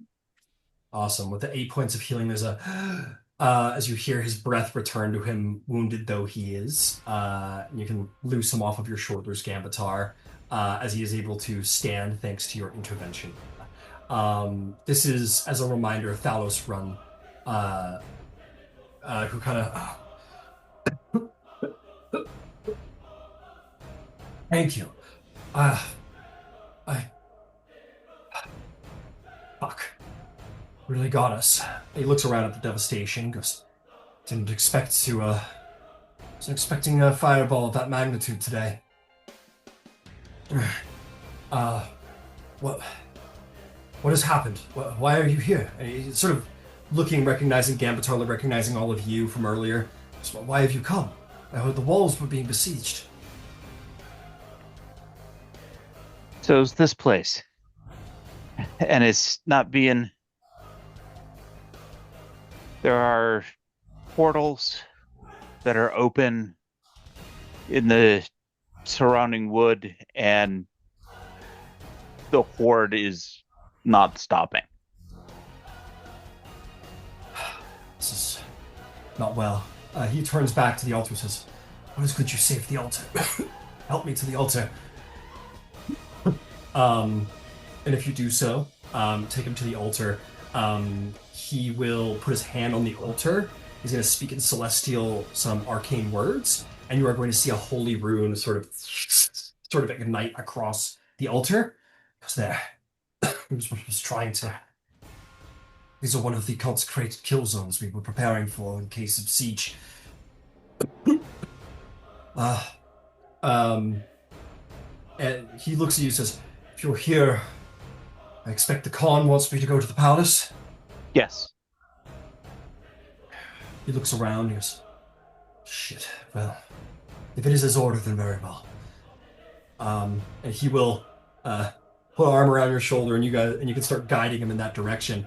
As a note, finally, as you are in here, you find yourself in this. The interior isn't a perfect example. I couldn't find exactly what I liked, but it is an open air central chamber. Those great spires and spears outside sort of crown the open ceiling where the rain could fall in should it wish. Again, rain is allowed in, lightning is welcome.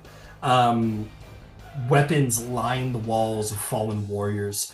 Just rows and rows and rows of various weapons, swords, axes, hammers. Many sacred, far beyond ceremonial value. Their destruction would be even the destruction of one would be a horrific loss of history of a hero who'd fallen and died. The floor is very uneven, and it is quite intentionally so. Almost as if this is more of like a brawling ring than an actual holy place, as if the terrain is sort of built in an interesting way to sort of challenge a warrior's footwork while they fight. This is a place of volume. This is a place of loudness.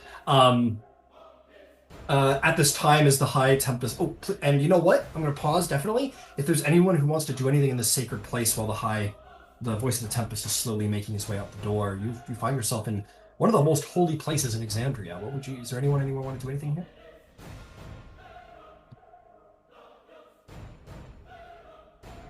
The god of war, the god of storms, you are in his temple. Yeah, I think Hecator would approach the altar. Yeah. Kind of look at the rune, look at the statue.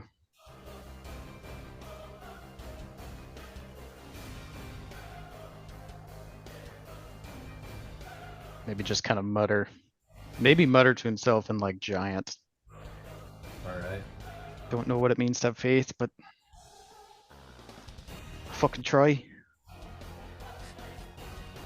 One of the nearby scathed and flame-scarred warriors who's like sitting against a pole, he looks over at you and goes, "No."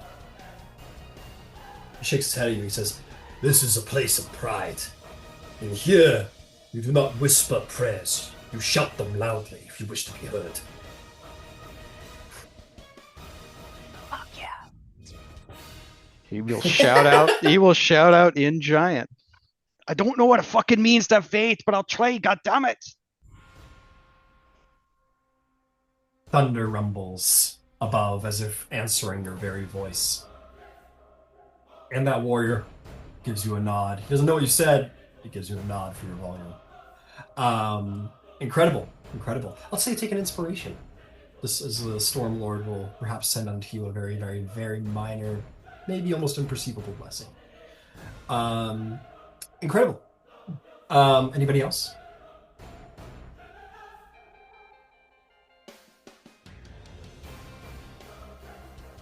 Okay. Totally okay. You make your way outside. And as you make your way outside, more hooves approach, and you are going to see maybe I'll say like a squad, so maybe like 10 warriors of each of the Tempest Vanguard and of the, trying to remember all these names. So there it is. The Tempest Vanguard and the Bastion Wardens arrive to reinforce the temple. You also will have noticed that the fiends that were floating around waiting to descend upon this holy place have dispersed to gone to other places in the city, perhaps to fight, as this place has been secured. You guys can help the High Tempest onto perhaps your horse. Gambatar knows you well, and you guys can ride into the inner district towards the palace to deliver the high priest. You ride, and and it doesn't take long for you to arrive in the inner wall, the inner district. And there you will find, stepping off at the Radiant Bastion, some servants of the house come and take the reins of your horses. And you begin to make your way through the Radiant Bastion. It is beautiful inside, but this is not a place of faith. This is a place of governance. And you enter. My apologies. You've been in here before to meet with the Great Khan. So yes, you come back into here before, but this time you don't go into one of the side spiders. You kind of followed up centrally. The voice of the Tempest very much like inviting you to follow. As he makes his way up to a very large set of doors that is decorated with celestial runes and the iconography of all the prime deities upon it. The door opens, and you will glimpse a number of high priests and paladins within, who you expect are the high bearers of Vasselheim. As the voice of the Tempest kind of limps in with you, Gambatar. We're going to actually calm the music down slightly because you guys are in a place of judgment now. Indeed, now that you're in this, the sounds of war are far off. They're not here, not in this central place. It's a little jarring. Your ears are probably ringing, in fact. And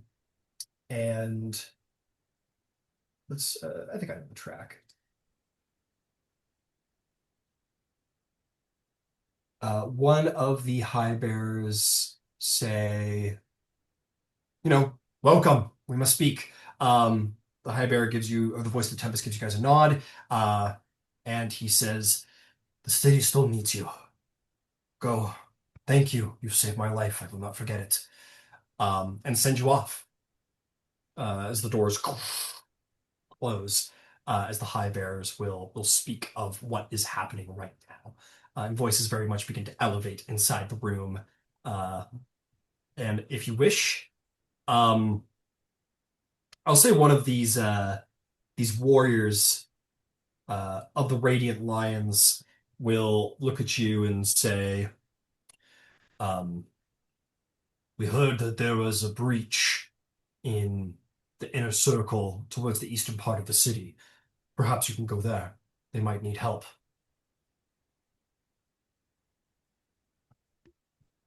Certainly. Okay. Here's what I'm going to say. There was going to be a pause in here somewhere for you guys to maybe talk about what it is you do. But I will say this. As you step outside, you are surprised to find the sun has set.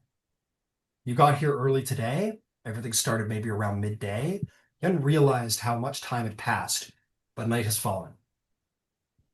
And as time goes on, you guys are going to be busy tonight, and you get no rest. You get no sleep. There is much to be done, and you find yourselves becoming firefighters. Find yourselves becoming aides. You guys find yourselves becoming desperate protectors. Um, Skilled and well known though you are, you find yourself not returning to the walls. You find yourselves holding points necessary, dragging the wounded away, holding refugees. And as the sun will rise the next morning, you'll all take a point of exhaustion as the second day comes.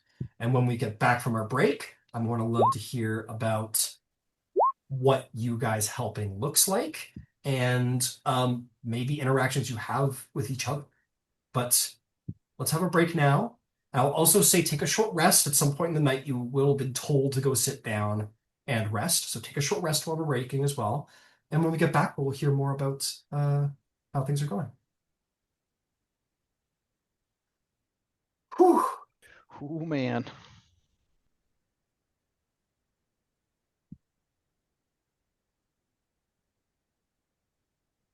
Trying to keep that pace at a siege pace. Uh, It's hope not a it's sprint. yeah, yeah. Hope it's not too That was, yeah. overwhelming. No, that was fantastic though, because like a siege would not feel the same. Like a siege would Yeah. behave a little differently than a quick attack to get in. Hmm. Um, yeah. And we'll, I'm sure in the days to come, there will, or whatever happens next. Actually, I can't really talk to it. We don't know what's going to happen next. I'm gonna try and control myself. But yeah, we will be back soon. Be back soon. The pace that we are holding here will not be forever. We will return to back to regular D&D pacing, but I want us to feel the time passing, feel the tension, feel the busyness. Um, so cool. We'll be back soon. Hell yeah. I'm gonna slow my roll for a minute because I'm still there. I'm still at the pace.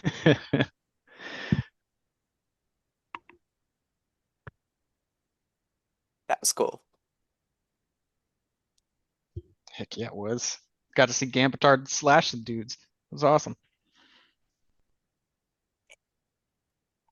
And That was I cool. prefer to shoot them, but I can stab them. Stabbing was pretty good. Pretty good stab. Honestly, pretty good at stabbing, to be honest with you. Pretty good stabbing. You seem to clutch do either counterspell. well. Wow. Well, baby's first counterspell. That was fantastic.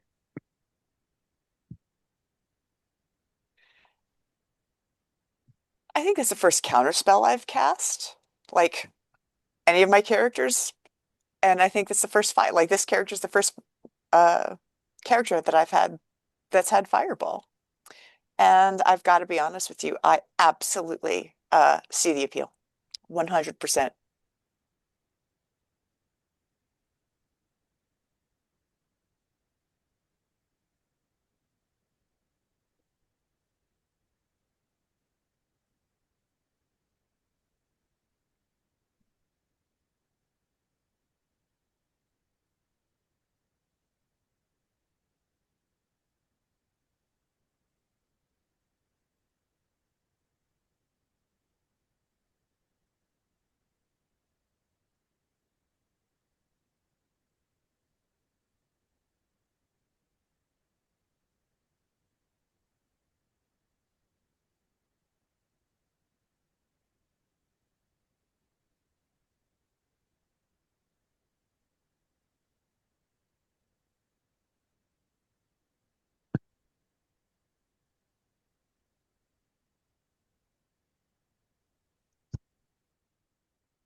You know, as a monk, who needs rests, right?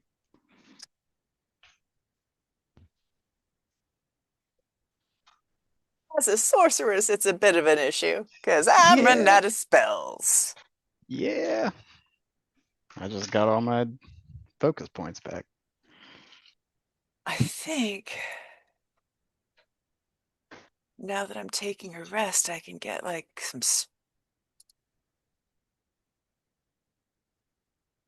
points back. Yeah, The I think you sorcery can get points? some sorcery points back on a short. Oh, nice. So you may want to consider pre-spending some of them to buy spell slots and then get the points back. Not a bad idea. Oh, indeed. All right, where are those dadgum things?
All right, got some ice cream.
What do you think's coming next, Eric?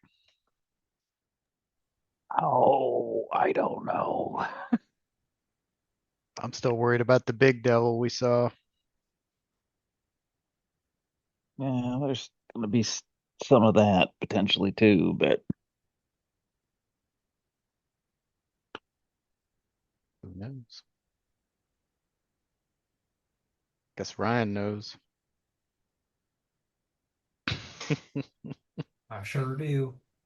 How are we feeling about this session? This is definitely not a session structure I want to stick with usually, but I don't know. Is it too much we talking and enjoying ourselves? No, it's eh, good. I didn't expect it, but it has been really fun. I thought we were Yeah. gonna straight up play out a million rounds of combat. Oh no, no. Uh I can't imagine that would be the way to go. I think I might have run that once before, but hmm. Yeah. No, not quite, not quite.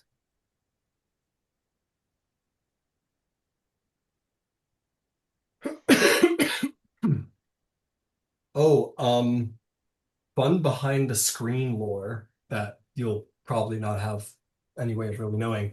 That little group of people you just killed, that was Ox's family. Oh, hello from your son. Yeah. The mage raised him and the other ones were like his brothers and sisters. Damn. Like in the way that urchins are brothers and sisters, but Oh, that's why they look like ox. hmm. Hot damn.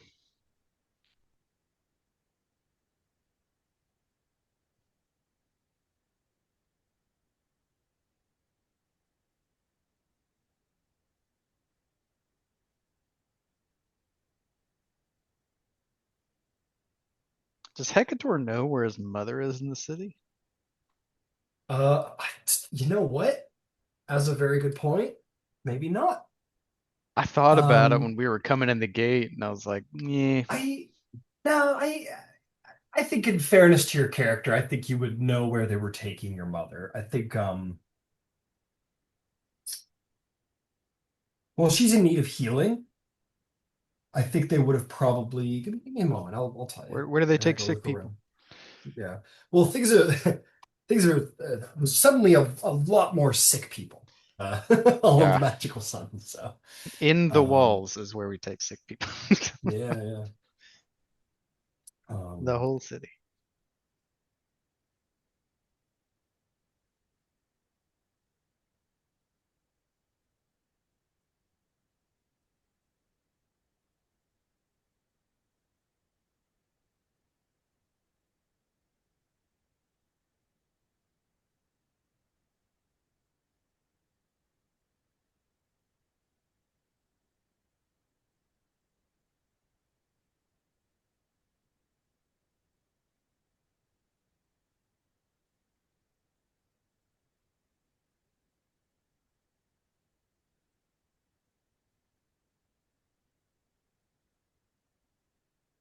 yeah, it's probably in the middle district.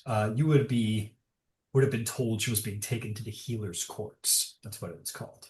You haven't been there, but that's where you would have been able to take her, or they were taking her.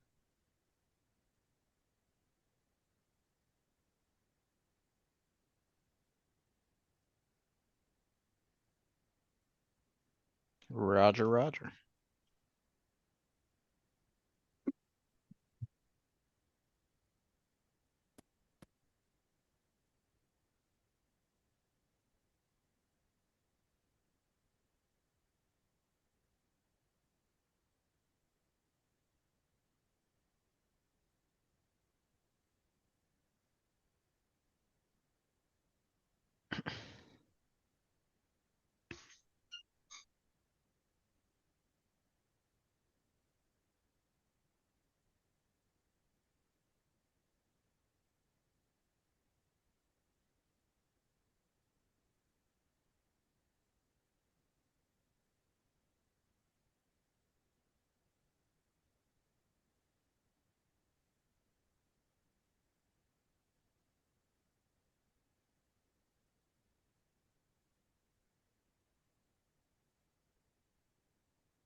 Okay. That is just about everybody. We can get to it. So,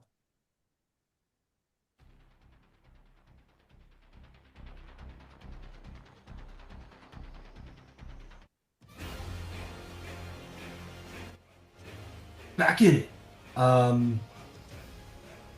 So, as you guys leave the palace, the day changes into night, and everything continues to keep going. And the tone is thus. Most of the warriors are defending the walls. Very quickly, like, conscription is being happening all over the city. Anyone who can fight is being, like, thrown a weapon. Like, get out there. Report here, report there. That's not you guys. You maybe walk throughout the night a number of places where conscription is happening. But mostly what you see throughout the night is the aerial assault of the dragons. They have been fighting longer than you guys held that wall at this point. Civilians are mostly all moved to the middle district, which is now packed. The temple districts are packed. There's aerial assaults, aerial battles happening between those who have range capabilities, dragons, and flying fiends. There are small cells of cultists arising and even being summoned inside of the city.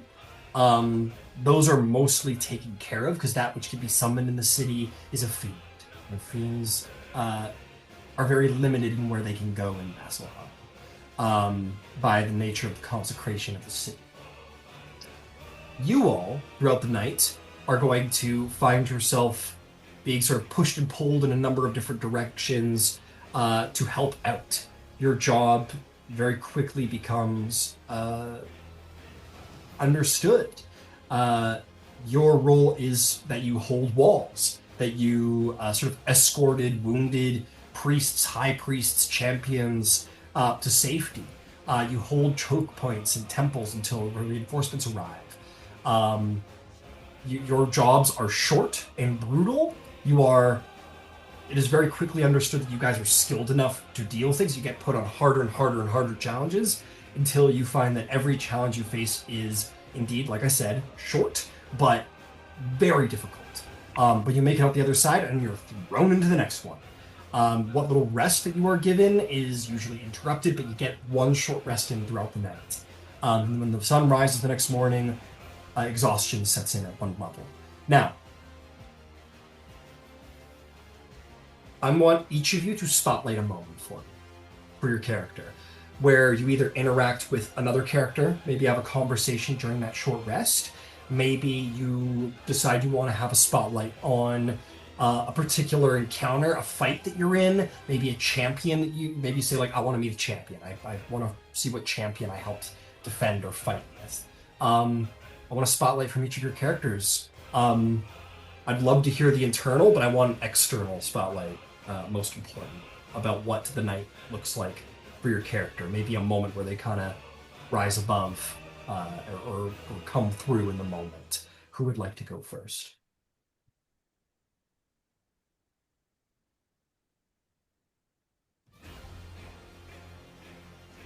You're good. You're not the only one. I will roll a dice as silence settles in on the table here. That's a big question you asked, though. It is a big question. It is a big question. Nonetheless,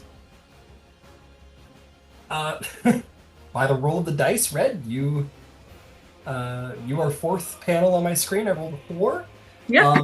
Yeah, feel no need to rush, but why don't you spotlight for me a moment that is Red's moment throughout the night?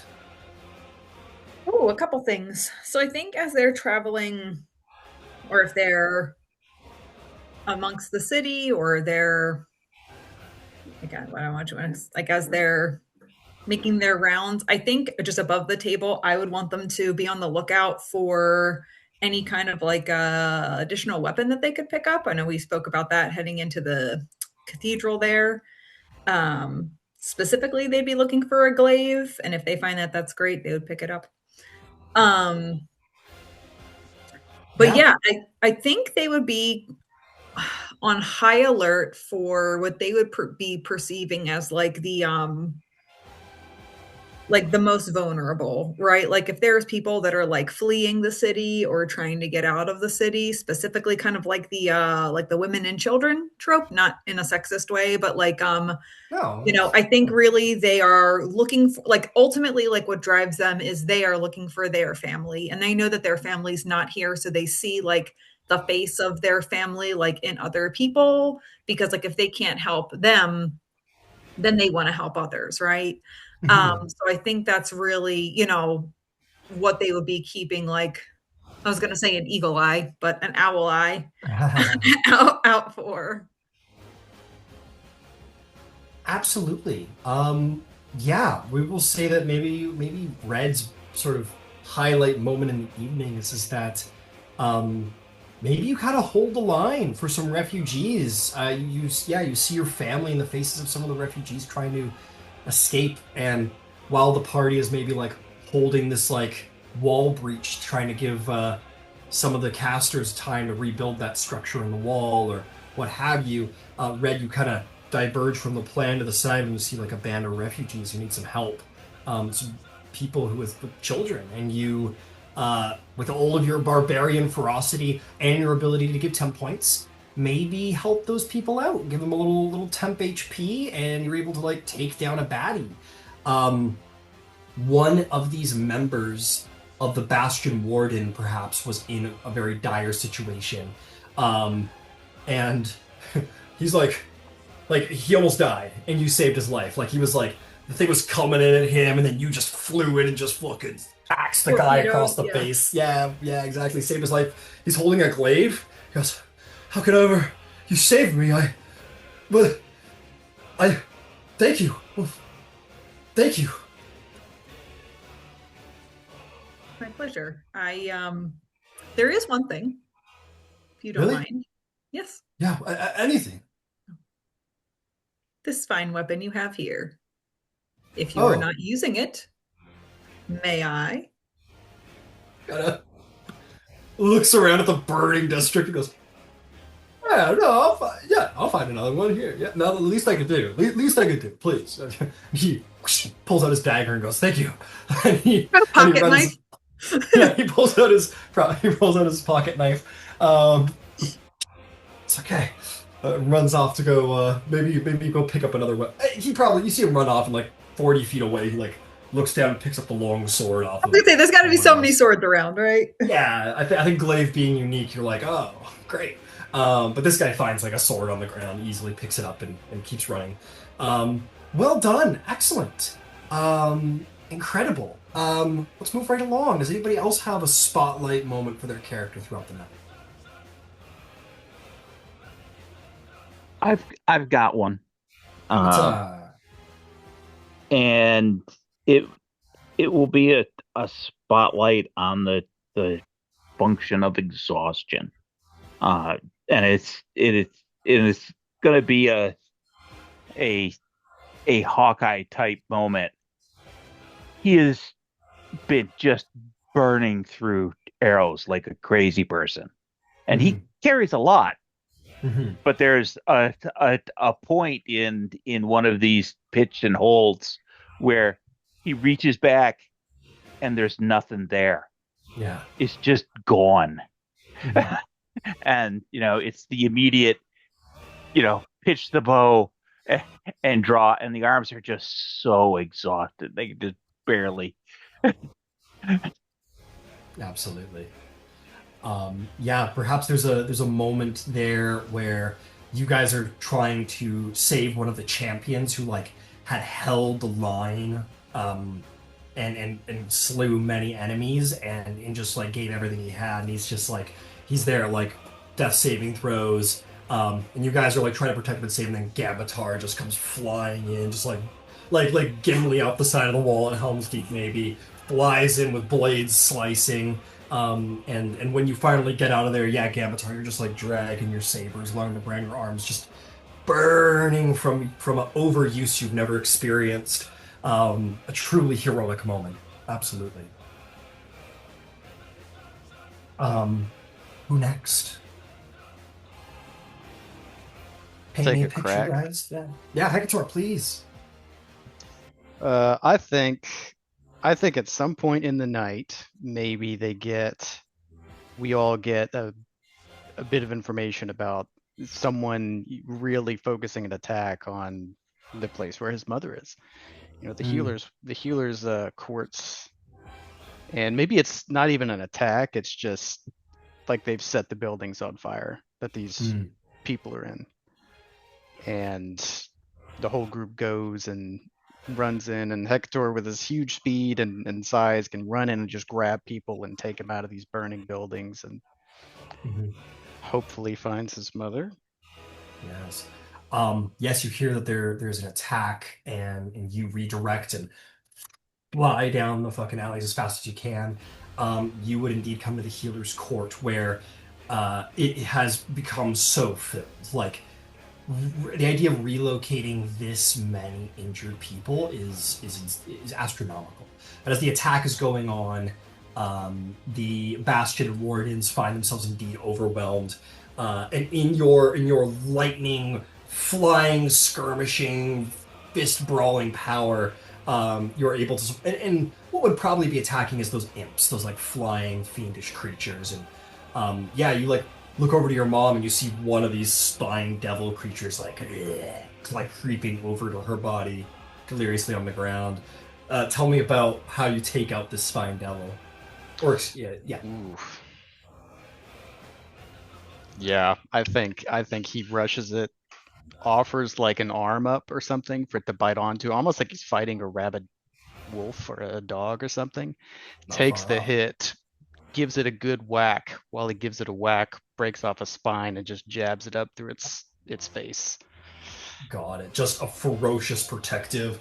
It has a pitchfork and it goes to like stab into her, and you just like offer your arm like into the arm, and you just brawl it until it stops moving. Absolutely. Absolutely. Your mother is saved, and the situation becomes under control. You look over to your mother. She is laying there. The place, I would say, is reinforced at this point. They realize that like the wounded are being targeted, and it's like call for reinforcements. And then like you see a commander and like maybe 10 other guys come like down, and you're like, okay, we're good here. I think. Yeah. Good. No, you go, please. I think what's going through his head at this moment is like he's here in this place that he's completely unfamiliar with, but he sees his mother there. He turns and sees all of these people with spirits from his home, and all he can think about is he's just trying to protect his home. Fair enough. It's a good point. All that's left of your home is here with you, and is latched on to these people who are becoming more than strangers. Here at the Healer's Court, it is essentially like a public open-air plaza, and it has basically become a triage center where there are priests and acolytes wandering around performing, like, using medicine, using healer's kit, using materials. And when someone comes in severely wounded, like bleeding, like they're gonna die, divine magic is rationed publicly, and it is not popular. And each priest is probably accompanied by a very grim-looking Bastion warden to protect them, because they need to ration their spells. And they're like, someone's like, revivify him! I know you can! I know! I've seen you have diamonds back there! You have to help him! They go, I'm sorry, I can't. And like you can see it's like painful to tear themselves away. And he's like, you bastards! As he leaves some civilian dying, but they've got to save the revivify for like the commanders, and God forbid one of the scale bearers or a high priest or something. It can't be done. And you walk away from this place, having saved your mother and probably a number of people. Excellent. Who's up next? Who we got? Lumira, what's your spotlight? What's your big moment? In Avalier, the demons had surrounded one of the Temple of Arathis in that case. And I feel like they would have probably gone to surround at least one of the temples to block entrance. Which temple? Honestly, Which I one? think the Dawnfather's temple. Okay. And in a moment of like she basically says, takes a moment and says, the light is my shield, and she casts protection from good and evil, and she goes in and blasts a hole through the center of the demons that other regiments are able to then reinforce, so that entry can be obtained into holy space again. Absolutely. Mark off the spell slot. You definitely do so. You come flying in, blast out this place, sort of leading the charge as everyone is sort of rationing spell power here. Such a use of power is it's a big help. It's of course costly, but it is a big help. And you definitely save the day here. You would be let's see here. One of the sisters, and I'll tell you a little about this place you see, because we're going to see in Vasselheim, we're going to see the sights as we fight and die and stuff. You would have been sent with the party to this colossal sun-white basilica of marble and gold-veined stone. It is a massive buttress flare outward like frozen rays of sunlight. Banners hang vertically. They hang heavily, marked with solar sigils, scorched into the fabric with heat. You sort of blast your way through the doors, or you, not the doors, but you blast away the guys who are surrounding the temple, hopefully trying to make entrance. And the doors open, and you are going to see the Marshal Hierophant Vor, commander of the Radiant Host. Or excuse me, the commander of the Radiant Lions, come out in all of his glory, along with one of the sisters, and that Marshal Hierophant, who's unrecognizable to another Radiant Lion, but one of the sigils across his armor, sort of puts a hand across her shoulder and he says, "You saved many lives. Thank you. I owe you mine, I assume."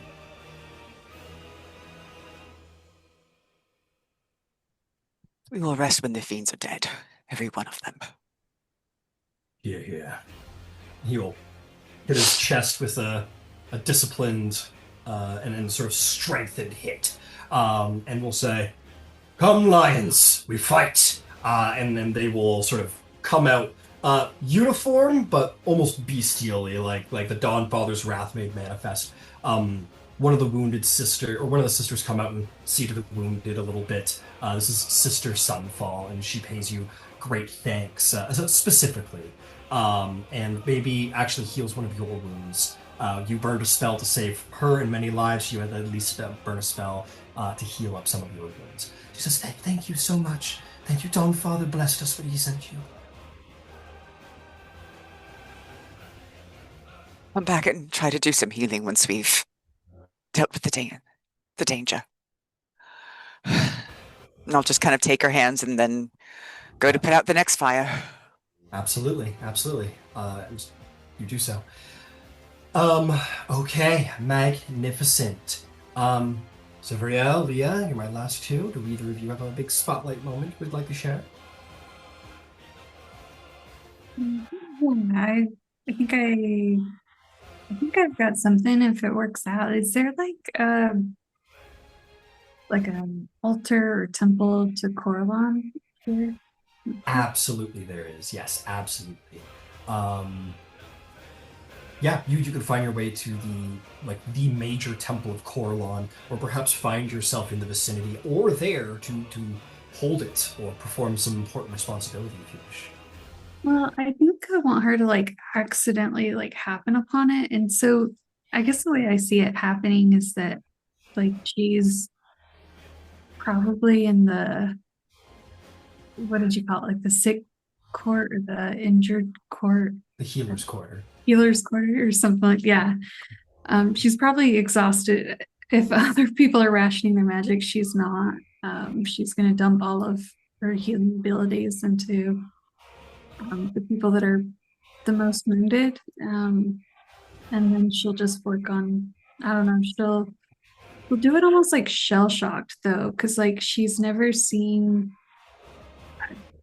like that much carnage before. I can only imagine like the violence that she's witnessed is absolutely devastating. And so when she's all out of magic and probably takes on that level of exhaustion, she's gonna um, leave the healer's court and will almost like catatonically like wander the streets until she finds this what she recognizes as Coralon's like sanctuary, like his symbols, and she'll find herself entering, and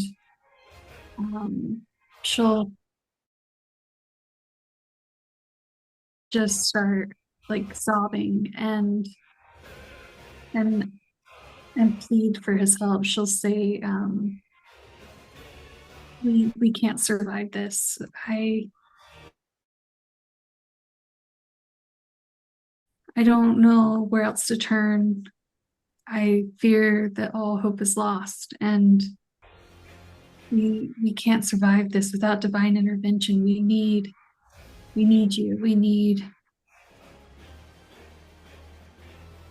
a miracle. And she'll probably just crumple there at the altar and just like sob. I mean, for the people that she's lost and the horror that she's witnessed. She'll just plead with Coralon. Okay. Excellent. In the healer's quarter, let's say you spend your first 3 first level slots. And a healer, we'll say of the Everlight, why not? This healer was sort of like the imagery of like a phoenix like woman across her chest comes over to you, and she doesn't put her hand on you as her hands are covered in blood, and she says, "You won't be able to use that later, are you sure?"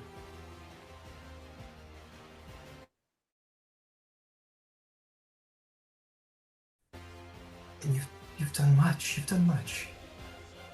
You might need your spellcraft later. We don't know how long this is going to go on for. Are you sure?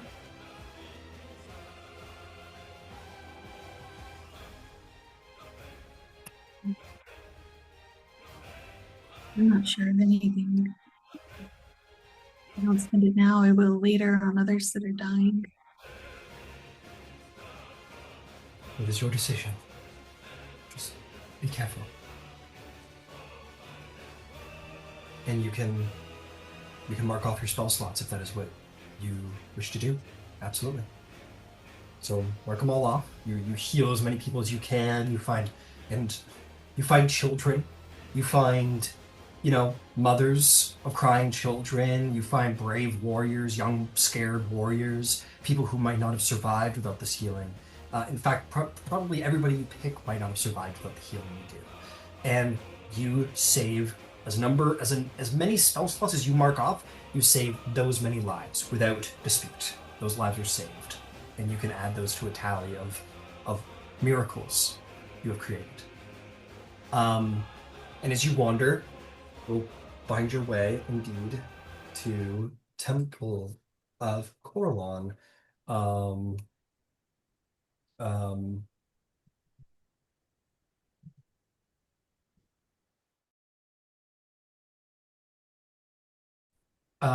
sorry, I'm just trying to play with music a little bit here.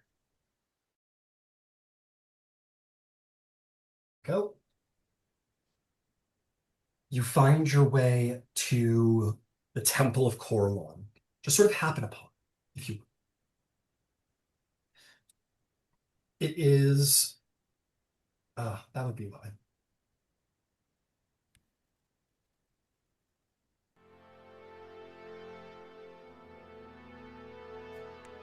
It is magnificent. It is beautiful. It is elegant, is the biggest word I can possibly use. This temple has a flowing architecture. You know, you're from Avalier. You're not from like an elven city from the ground, from the if there's probably one civilization that the people, the magocracy probably respect, it's probably the elves that they respect, where they know arts and they know grace. Whereas everybody else they probably consider to be sort of land dwelling, living in the mud kind of people. Um, but much like as you've ever known elven culture to be, as you have been raised as a part of an elven family, maybe know your roots, flowing, beautiful architecture that looks to have been grown rather than built. The walls of the temple are made from probably like a bright, I hope I'm getting my woods right, like a bright birch that almost looks like marble and has been sort of formed in a flowing, beautiful manner, rising up. Um, Arches curve like leaves and blades at the very same time. Crystal inlays refract light into shifting colors and changing with the moonlight and the sunlight.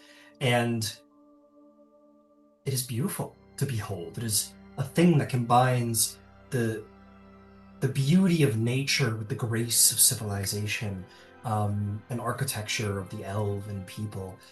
Very much a tribute to the entire civilization. As you walk in, it is entirely unsettling. It is ethereal, like your people's souls are. Even here in the siege, all of the pain and sorrow is faint behind the sound of a sourceless hum, faint music that is around here and there. And in the stands, you would see the source of the music. Musicians. Musicians in the high rafters, even during this horrible siege, produce music. This is where they are. This is their task. Walls are etched with living murals that subtly shift, like sculptures carved into trees that shift as you passed. The air feels lighter, changed. Several chambers seem to be sealed entirely for relics and spells. You would see that this seems to be a little bit of a place of refuge for the arcane. You would even probably see wrote in Elvish upon some of the doors that the arcane is welcome here, to be practiced, to be studied, to be marveled at.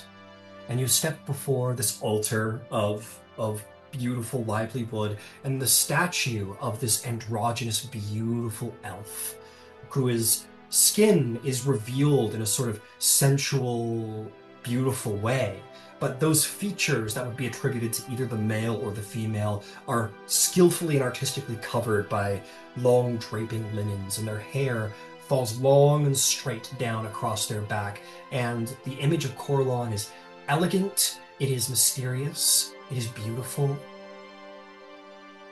And as you collapse here, heartbroken, hopeless, asking for a miracle,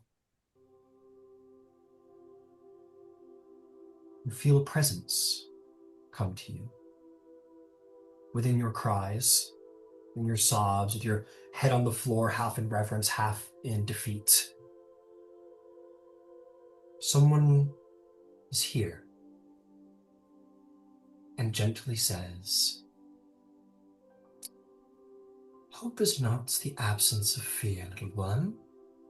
It is the refusal to surrender to the shape that is forced upon you. Even now, you can create something beautiful like you have before. Not even for victory, not even for survival, but for the defiance of evil. You are that miracle, little one." And as you rise to look to who is speaking to you, there is no one there but the statue of Corlon.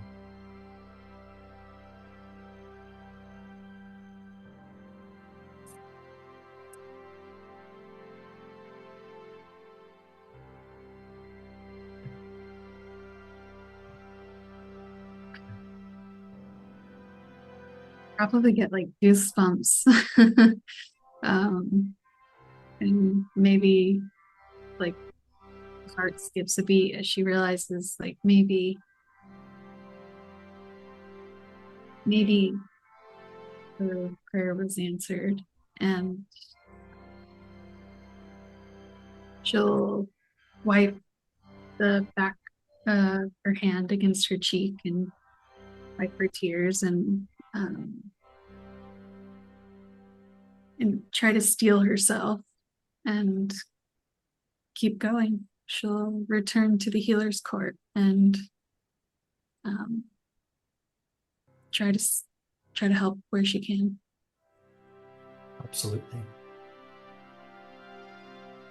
This is an age where, despite, as Mira pointed out earlier in the session, the mages sort of looked down, almost laughed at the very idea of religion. In fact, built their entire society around defying it. Here in this most holy of holy places to the Arcards, some quiet place in your heart knows you've heard the voice of your God.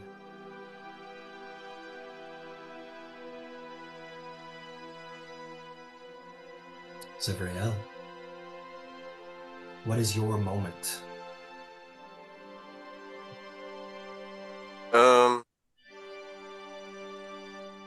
I think throughout the night, between riding to one side of the city,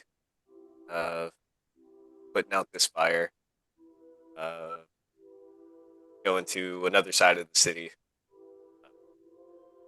stopping a wall from being breached.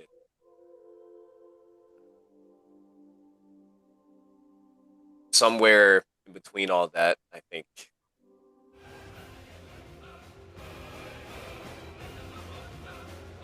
Yeah?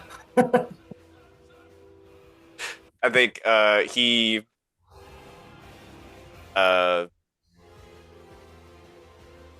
takes his sword, kind of,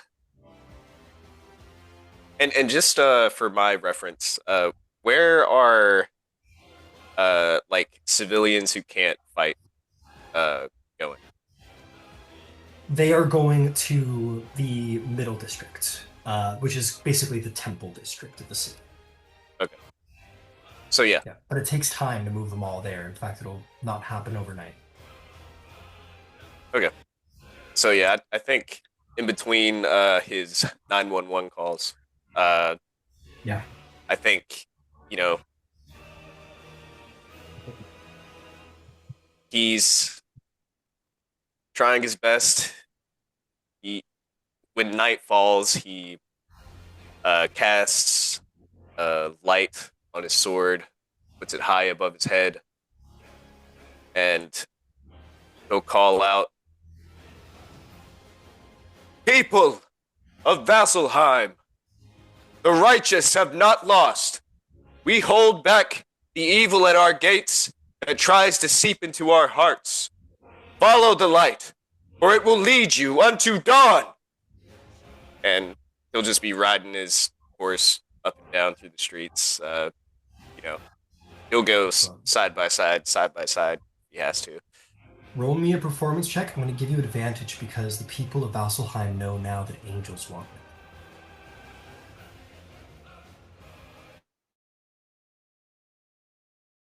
Or if you think there's another charisma skill that would be more fitting. I could be persuading them to find me or to follow me. Sure, yeah. Shikayat. 16? 16. As you ride through the streets, lights bright above your head. It is not an inhumanly divine white light, but one that has that slight sheen of gold that could be attributed to sunlight. And through the dark streets you ride, bringing the light of the Dawn Father to them. And as you ride and you say these words, people bow in the streets. Soldiers cheer at your passing. And people speak. It's the angel, the angel. Oath of glory is well fulfilled. as the people are growing to know of the ancient, known as Ivriel. I was gonna say that in Latin, but I figured people might not understand what I was saying. That's very fair. So I think as he does this kind of in between speeches, I think internally he's wondering, like, am I strong enough? Am I enough for this battle?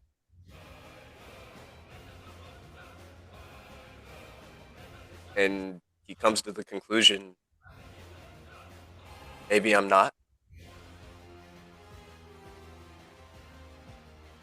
But that doesn't matter. What matters is how I choose to stand in the darkest of times. To let these people know that good people stand and fight for them. They will die before they see any other fall. And he just continues his speeches up and down the street. And so you do, and you are well known for it, and you do rouse the hearts of warriors. There will be no shortage.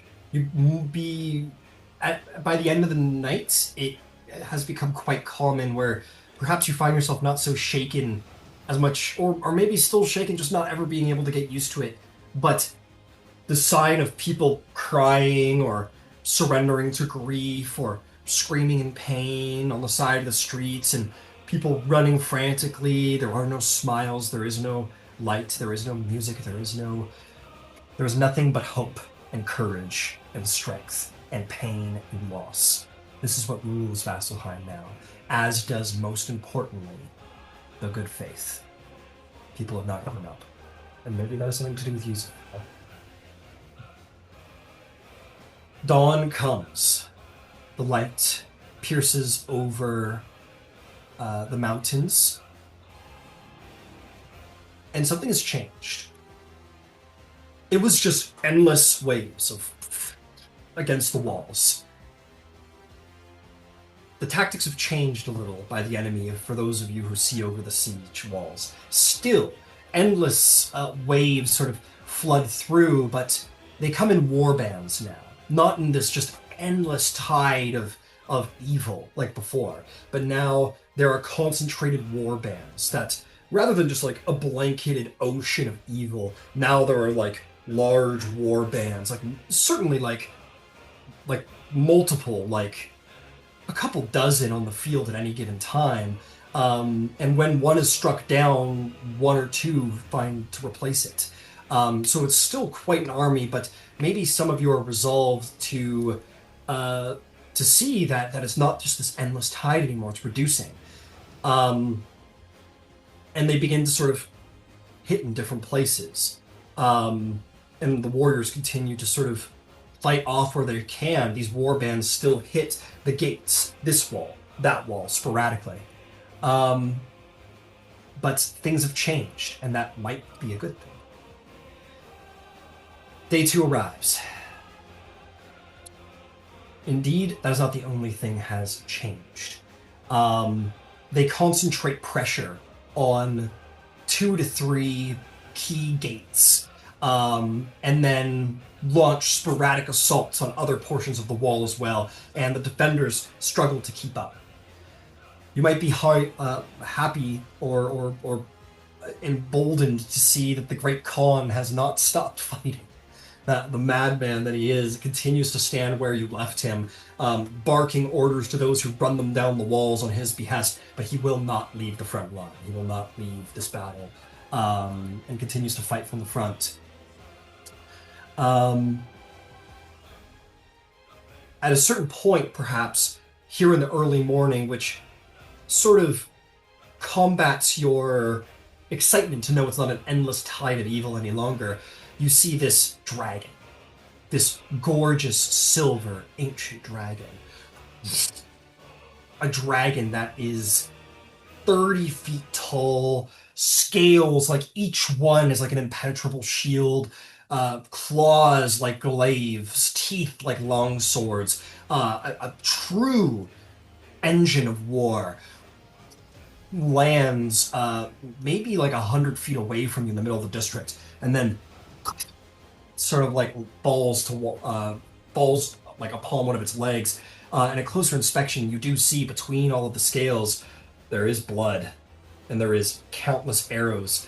It fought long and hard, but those arrows eventually found the pockets between the scales, and you don't think he's going to die here. Especially considering the healers will certainly prioritize the health of mighty dragons, and start pouring healing into him, and arrows start to fall on the ground around him, and the blood begins to clot. But even the dragons are beginning to be worn now. Their great mighty wings have small holes pierced in them. Their mighty scales are cracked in different places, and the dragon puffs with great exhaustion. And it is not the only dragon that does this. They need to recover. They're running out of steam, and they're running out of life force to keep fighting with. But no dragons have died or fell just yet. But you think that might be changing soon.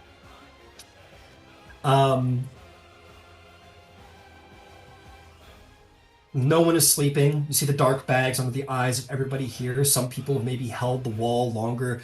You expect, for all you have struggled this night, that you guys and your resource and your abilities have been rationed to some degree. They have prioritized you. They have known that the party of Ganbatar is strong. They're capable. They're intelligent. They're mighty, and we should not waste them. You have been given what many of the defenders have not been given, a moment to rest. And you see, twice, 3 times exhausted, some of the warriors coming off the walls, just coming off the wall and like passing out on the sidewalk to take a rest from the siege as reinforcements replace them. A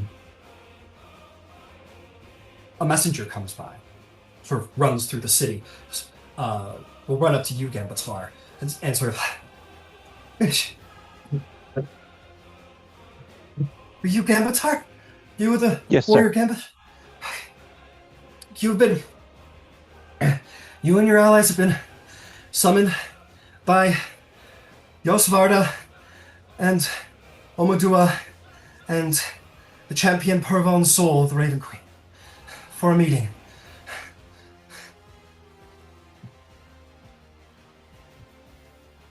All right, folks, on your feet.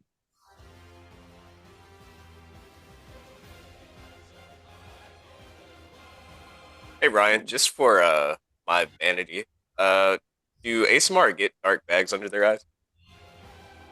Of course not. Of course, my friend. Of course. Yeah. What do you think this is? What is this? What is this? First edition? No, you are. Whatever exhaustion you may be feeling, it would only be expressed in posture. Your though mortal, but yet angelic form will not be afflicted by those that would afflict a normal mortal. At least not visually. For my own vanity, I appreciate that. You're as fresh as a daisy. Exactly. I think he's trying to force a smile, but it's not as much as his usual smile. So that's how you know he's tired. Indeed. Oh, that's not where we're at right now. Oh. sorry. No. We're not. I don't think we won, guys. Look away. Look away. We're not there yet. Sorry. A little foreshadowing. There might be a big battle at some point. Vasselheim was rebuilt how many times? They say Rome wasn't built in a day, but they never. Anyway. Enough of my But it nonsense. was burned in an afternoon. There you go. Yes, you guys are pulled into... I'm choosing this one. I don't even know if it makes sense that it's a temple, but I'm choosing this one. You guys are pulled into something which you haven't been pulled into for the first time. A meeting? I mean, you delivered the voice of the Tempest, he who speaks on behalf of the Great Khan. And any of you would know. That's like, oh, I'm staying here to fight with my boys. This guy knows what I would want. I'm sending him to deal with all of you politicians. But you guys are pulled into a meeting, which is interesting. As you walk inside, it is well guarded by the Radiant Lions, which are the, like, honor guard of Vasselheim. These guys don't guard nobody. You walk inside to see someone who you have seen only briefly before yesterday, which probably felt like a very long time ago. Champion of the Dawnfather, Jos Varda.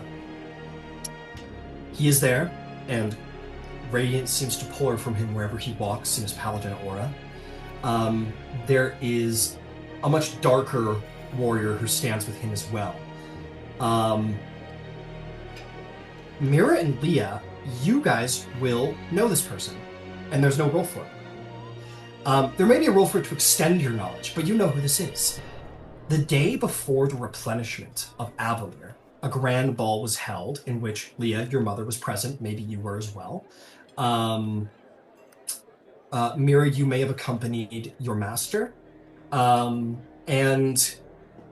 it was along sort of the, not long, but it was sort of the, not really the scandal, but the amusement of the evening is that a champion of one of the gods was invited to speak with the leaders of Avalere.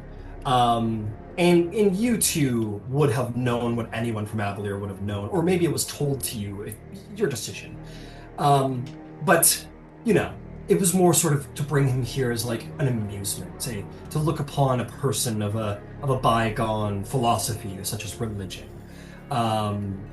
Pervon Sol, the first and original champion of the newest god, the Raven Queen, stands here, present.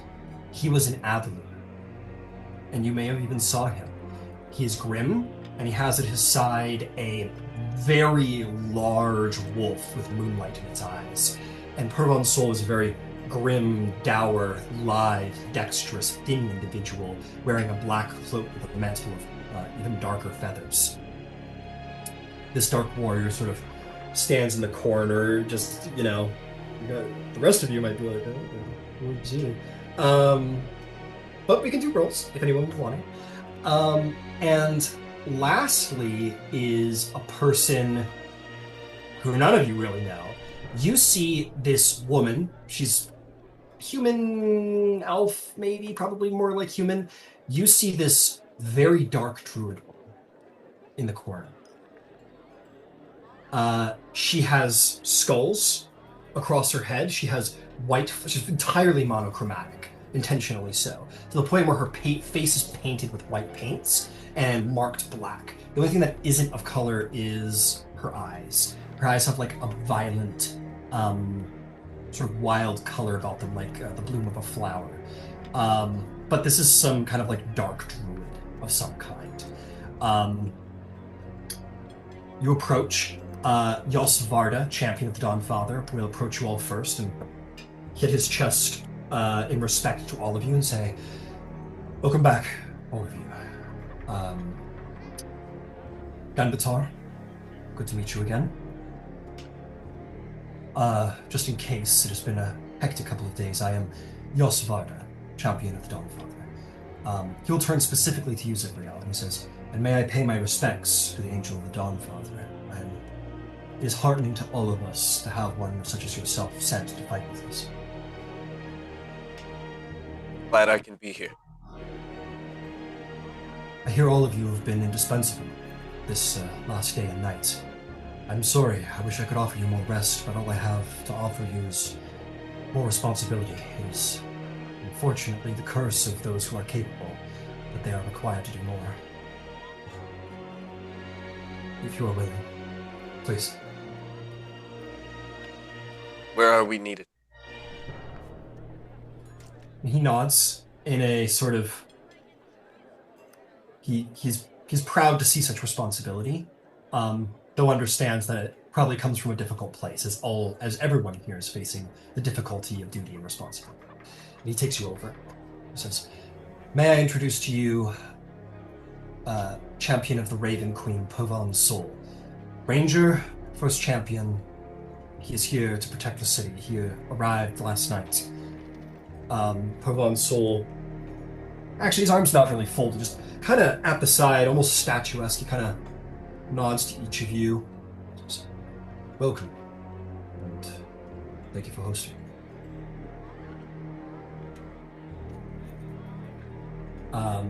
The wolf sits at his heel. The wolf looks tired, kind of sort of panting down at his foot, but is ever eager and watchful. And he says, "And may I introduce to you Omadua, champion of the Wild Mother," and refers to this very dark woman who sort of bows deeply and kind of just kind of doesn't say much, but bows deeply. But her expression doesn't change. A very dark, dour individual, much like Pavon. Champion Yosvarda says, "So, we need to get our legs back under us. Vasselheim was prepared for Calamity, but we were not ready for it. We have defenses that we can bring into play, but we need capable individuals to help us begin these things. Most essentially, we need all of you to help rally individuals to begin some circle castings that we might perform sanctums of safety. We need defensive anchors. We need to make the walls not so penetrable that they can simply be scaled or flown over. We have such things ready to go and in place, but they must be made active, if you understand." Tell us when and where. Purvon Sol certainly nods the head in your direction, Mira, and who we can, who is capable to draw the attention of the particular god, a particular faith or mixture of faiths that call to you. Faith is most important here, and yours will add to this.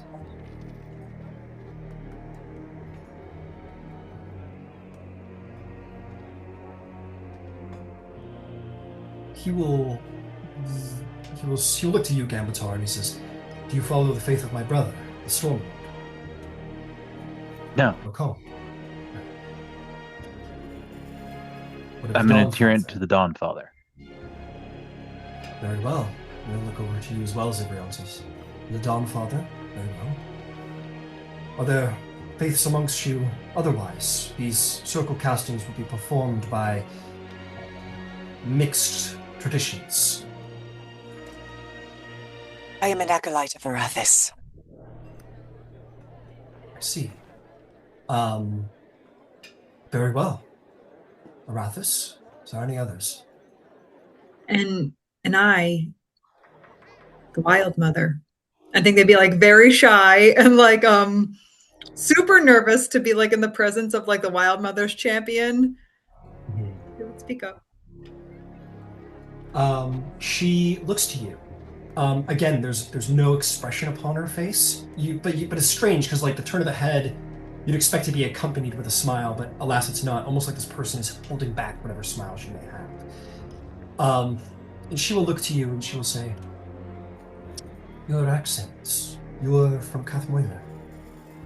I am. I was. Wild Mother bless you then. It is true crime what was done to our city. Yes, thank you. She kind of will turn to Yosvarda and say, "Yosvarda, are you sure? These people, some of them are from Avlia." And Yosvarda kind of turns and looks to her and says, "You are not wrong to be insulted by what happened to your people, but it is not helpful at this time." And the champion of Wild Mother just sort of stoically says nothing more. Yosvarda says, "Very well. I shall see to it the priests of the Dawn Father, the Wild Mother, and the Baptist come together. And I will ask of all of you to protect this circle, manage interceptions, and you can decide for yourselves where resources are to be placed. I will put this circle of casters under your specific command. You may decide where their spells will be placed upon. But like I said, defense is our major goal here. We need to get our legs under us before we counterstrike. You can add to that list. You'll say it loudly. The Stormlord. I'm finding my way. Sparta smiles. Yeah. Sparta smiles and says, "The priest of the Stormlord will be made there." We can all use faith in this time, even those of us who have not accepted it in times before. Orlon speaks to me.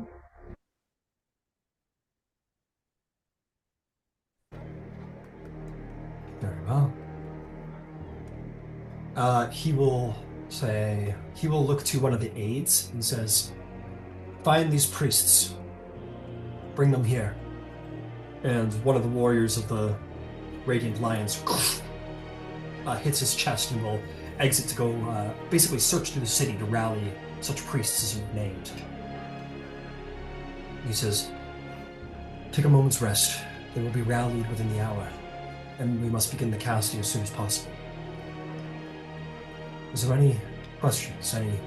Anything you would ask of Vasselheim to aid you in this? We do not have... Well, we are spread thin, but we will aid how we can. Arrows, he looks at your gambit's fire and your empty quiver. Yes. Please. We can manage arrows. Anything else? Just any idea what they're after? Annihilation or anything specific? Purple, Yosvarda says the High Bearers have their... he sort of looks to Purvan's soul, who kind of gestures to him as if to say, like, go on. And Yosvarda, being the High Bearer of the Dawnfather, turns to him and says, "Make no mistake, this isn't a siege of violence. This is a symbolic siege. The betrayers and their forces, they mean to take this city, to strike at the very soul of mortaldom. If Vasselheim falls, hope will fail, and Exandria will be theirs for the taking. But so long as Vasselheim stands, so long as their faith remains, there is faith that Exandria can hold on." Purvan's soul will say, "We receive reports from across Exandria. This is where the fighting is the thickest by far. But such calamities are beginning to appear all over Exandria. Wild mounts, Sar, the entire continent of Dominus is gone. They mean to destroy the heart of Vasselheim." The whole thing. Dominus, I mean. Omadua will speak up. She will say, "Yes, the wizards destroyed the protections the Galgashari meant to put upon this world from the betrayers, a last defense. But between the machinations of the Archmage Vespin Chloris, and now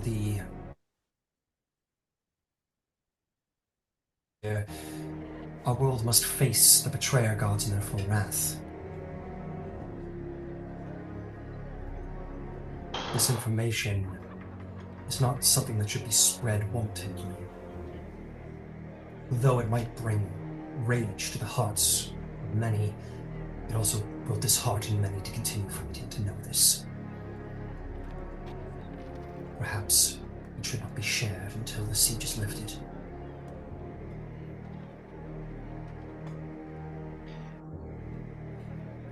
Thank you for telling me. Champion of the Wild Mother's cold But there's rage behind it, seething rage behind it for what was done to Cathmoir specifically and the Galgashari people. Urban Soul says, for what little it's worth, their souls are beyond pain and suffering as we must face now. The Raven Queen will have taken them to their paradise.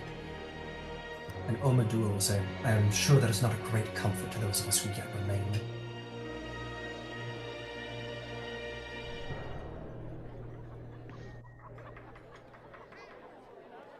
Yosfarda will say,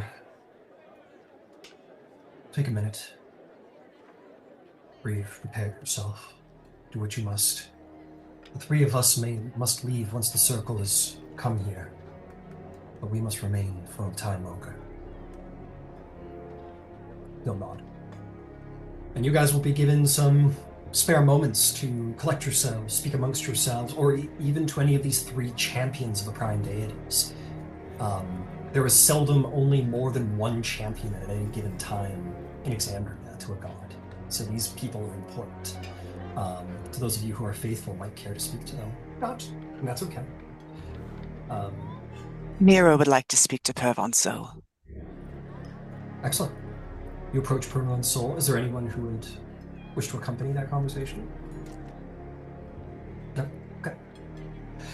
You approach the champion of the Raven Queen. His pale skin, dark hair, an intensity of eye of probably one of the few people who has seen,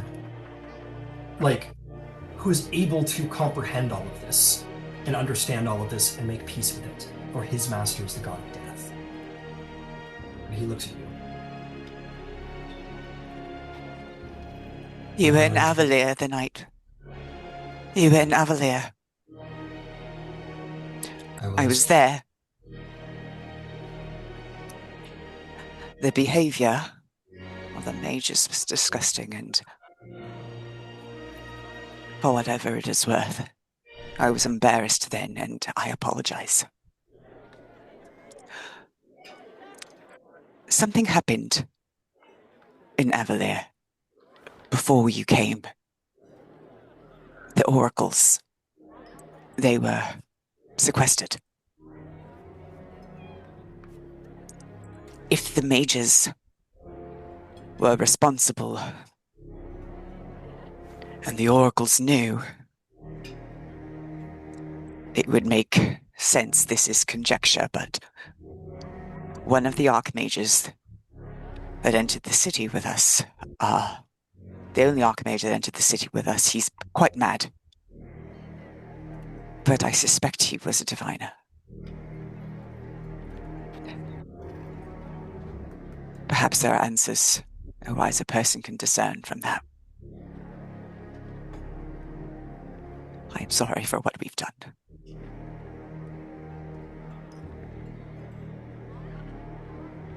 Thank you, but I do not require an apology, though I appreciate it. He's not a terribly warm individual, but, or at least not as warm as you might expect. He puts a hand on your shoulder, and he says, I do not suspect it was you who brought this news.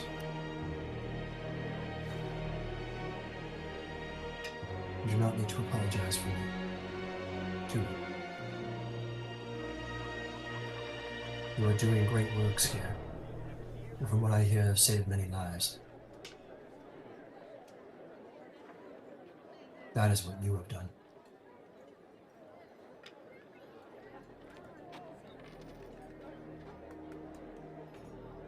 Did not know there were so many fiends in hell.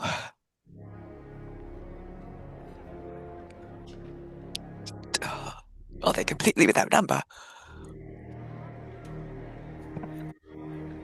There is a finite number, from what I have heard. But, well, I do not expect we could end them all. But rest assured, we will hold. And if we should die, We'll see how it goes. I don't As you know say. about you, but I have no intention of dying yet. No. Not until every fiend is gone from this world. Not until every fiend is gone.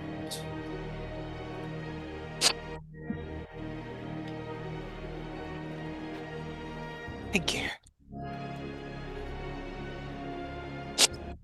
He gives you a rare smile. His hand is warm, and despite how you'd expect someone of the Raven Queen to be cold, he is a ranger, and rangers are very intuitive, and he does try and assure you the best he can. He's not as singular and dark as you might expect when you speak to him.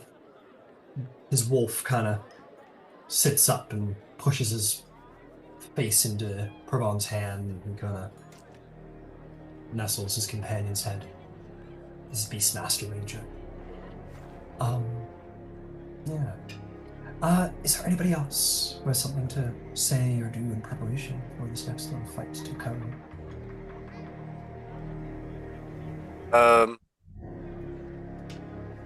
Which one was the Dawnfather's champion?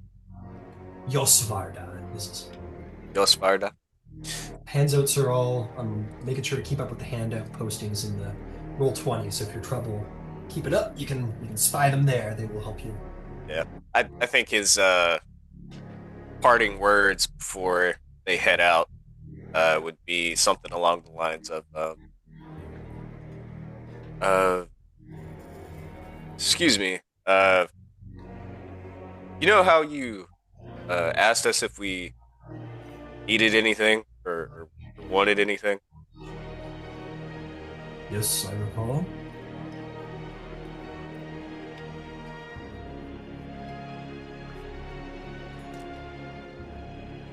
You know, it's kind of bright outside. Do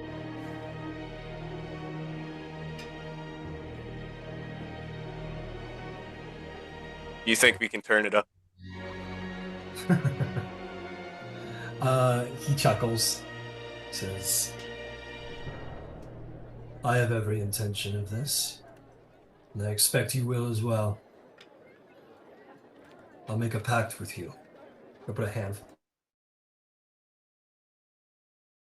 Light where I stand so long as you do where you stand. Or fly. Might need a bit of a longer rest for that, but I'll see you and raise you. Just that. He'll take your hand. Before he lets go, he says, You know, Zivriel is the name of an angel that we have been aware of in our temple for some time. Are you that very same angel, that warrior?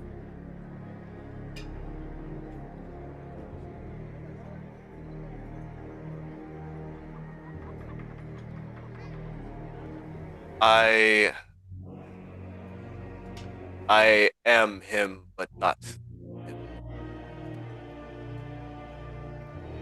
Sort of looks at the blade at your side.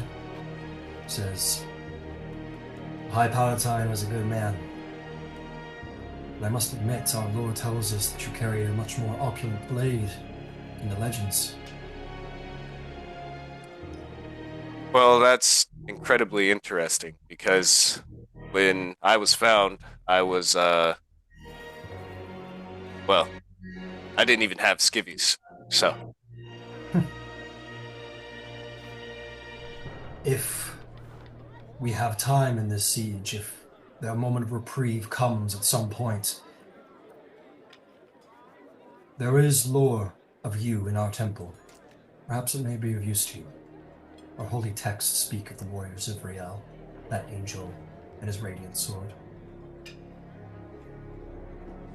Keep it in mind should you find yourself at the temple.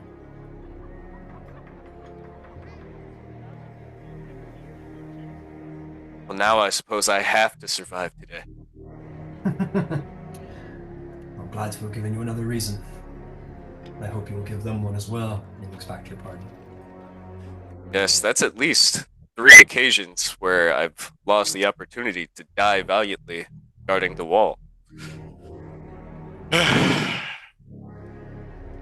Well, and he'll look over at Pervon and say, I'll tell you what my good friend Pervon Sol, champion of the Raven Queen, tells me. He says, dying is easy. Living can be quite harder. That's a pretty sick line. Not gonna lie. Is he the type of, between you and me, is he the type of guy that just kind of gives one-liners like a lot? Oh yeah. But so do I. And he kind of pats you on the shoulder and says, strength and honor. Honor and strength.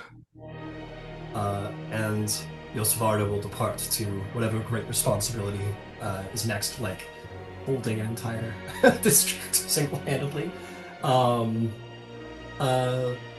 Yeah, there's a number of champions you guys have all met last night that you've probably saved the lives of, like grand, skillful champions, maybe 3 or 4 times as strong as all of you are, but yet required your aid, your saving of their lives.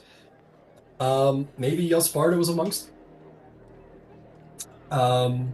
Is there anybody else who has occasion to speak with one of these champions or each other? Sure. Okay. I think Hecator would approach Omadua. You approach her. Again, her presence is the warmth and the power of nature is thick in the very air around her, but her disposition is cold and monochromatic, as I have said, and she looks to you, refers to you. Hail. You are the black? She looks at herself and says, it is the only way to hunt Dark Fae.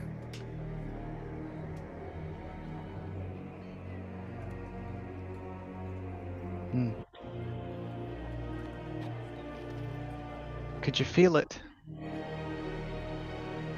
When the city fell? All druids felt it. But not all understood what happened. It took some time for the word to get around. I was lucky enough to meet with another druid of the Gaudrashari named Delenti on the road. She told me what happened, and so I came here. That's wild. We met the same druid on the road. I hope there are many out there. We do not yet know how many Gaudrashari remain left alive in Exandria. I expect we will be a broken and shattered people for a very long time. But that is not the concern at the moment. It is indeed holding the city. I will pass to you a warning, as we are countrymen. Beware, for there is a dark fae on the field. His name is Evorier, the Taker. He is my nemesis, and he is who I have hunted all my life. And he is a great trickster. He does not fight for us. Beware him, for he is somewhere. I think Hecator is doing a bad job of hiding the fact that he thinks it is really cool that this woman has a nemesis. An arch nemesis, if you will. An arch nemesis. It's like awesome. But say I'll keep an eye out. And you can at least count my mother among the Gaudrashari that survived. She's here with us. You're another Gaudrashari fighting then. Excellent. Probably not fighting. Not fighting, but alive? Does she look- Alive. Alive, aye. I'm getting the feeling that she sacrificed a lot for me to be here, and maybe us even. He'll point to the great bird on his shoulder. We She carry will. spirits. She'll look to the bird and say, "What is this presence I feel from your companion? It's familiar." Aye, spirits of the glade of Italul. Of Cathmoira. I had heard Nearby. of an eagle spirit, but it was much grander and much more powerful than its current form. Looks can be deceiving.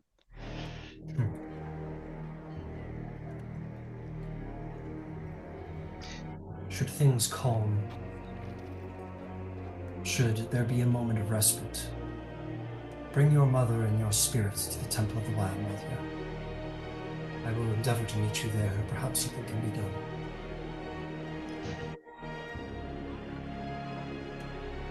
As that one just said, I guess now I have to survive. We all do. We all do. If not to save this city, to pay back to have revenge for what was done to our home. Aye. For our home. For everyone there. For my uncle. Aye. I am sorry for your uncle and your family.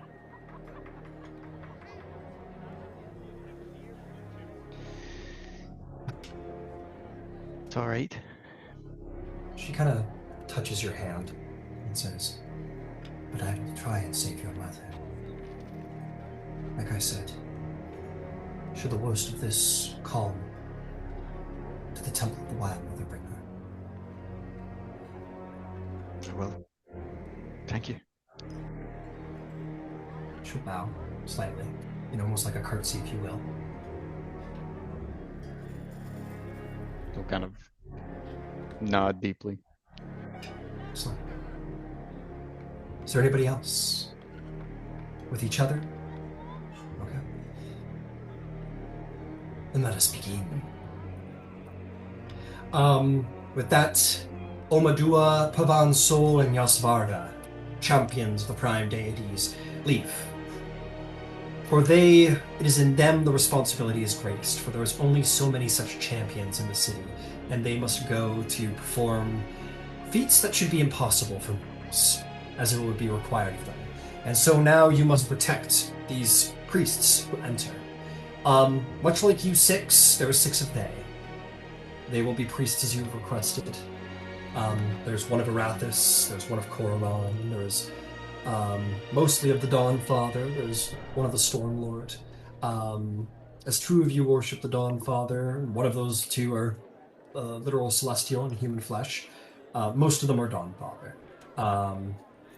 And the rest are what was requested of Hecatormir and Leah. And the Wild Mother by Red. So no, there's actually the ones who each of you requested. My apologies, just forgot. Each of these various priests come in. These priests are far less, time for talking. They come in, they immediately start making their way around the space, setting up, incense and candles and making symbols on the ground and preparing. I will say one of the priests will approach you all. Let's see if I can pick someone out. Here we go.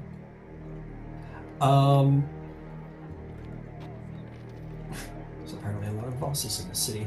One of the priests named Brenna, a female priest of Arathis, the female priest of Arathis in the circle will approach and say, "We are prepared to perform a circle rite. We have been told to perform magic as you direct, and that it may be to the defense of the city as opposed to attacking the enemy. Other than these circumstances, What is it that you would request of this circle? What spells should we cast upon the city? It will be grand in influence, as we will all come together to cast the same spell. But it can only be one. Hey, Ryan. Hey, Zivriel. I mean, Brandon. So does my character know about the hollow spell? Yes. I think any of you would know basically how sanctifying something works, in practice. Which is that it purges evil and holds goodness within. Okay. Then I think if I'm okay to ask, I know I didn't ask for a Arathis priest or whatever. Oh, well, she's speaking for the circle. This is just the one gotcha. that's come forward.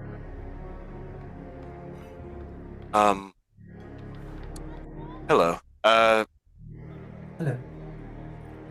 Would you all have access to the hollow spell?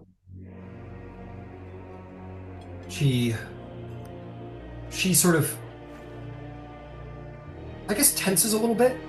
You expect that this is a big one, but she nods. She says, yes, we can call upon the materials to perform the spell. We can extend it more than a single building. We could, in fact, hallow a district, if you require.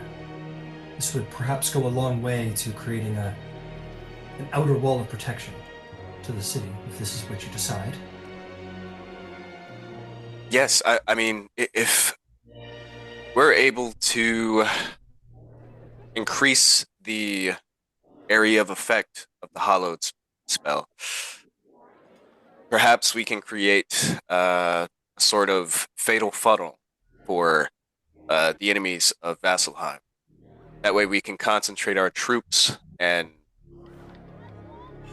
possibly allow some of troops that aren't needed reprieve from the wall. A most tactical decision. I'm certain Arathis would approve. If this is what, she sort of looks broadly, this is what you would all wish, if you wish to create such a funnel, you only have command of this one circle, but if you wish, I could send a runner to make a request of the circle being cast on the far side of the district to create this funnel. Yes, I mean, I'm not sure where the enemies are going to hit.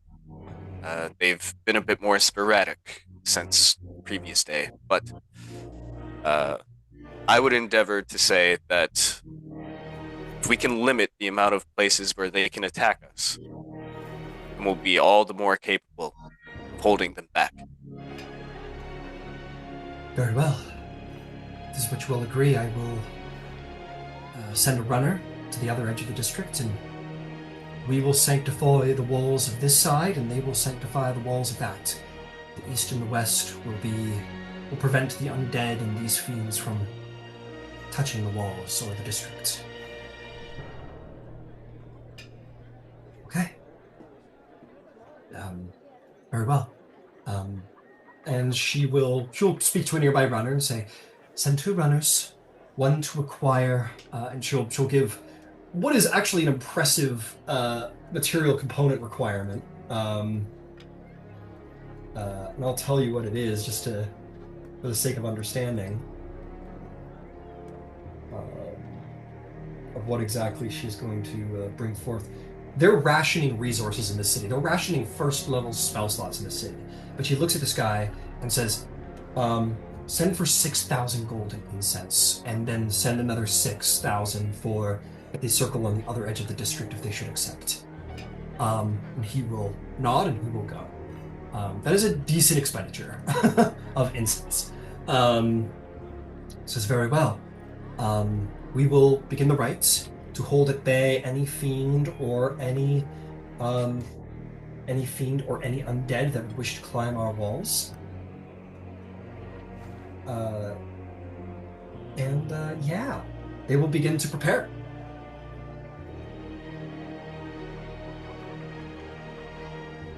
Is that a good call, guys? They don't know magic. Not like that. It I sounded believe it was. right. You know what I mean? It You ever just sounded kind of good when say you did stuff it. that comes to your, yeah. I was thinking about summoning a bunch of animals, but that's better. That's not bad. How many animals do you think they could summon with one of these circle casting? I have no idea. Thousands? Hundreds of thousands? I've seen my mother and druids summon quite a few. Might even call it a herd. Wow. I fucked up. No, this sounds better. Oh, it does? Okay.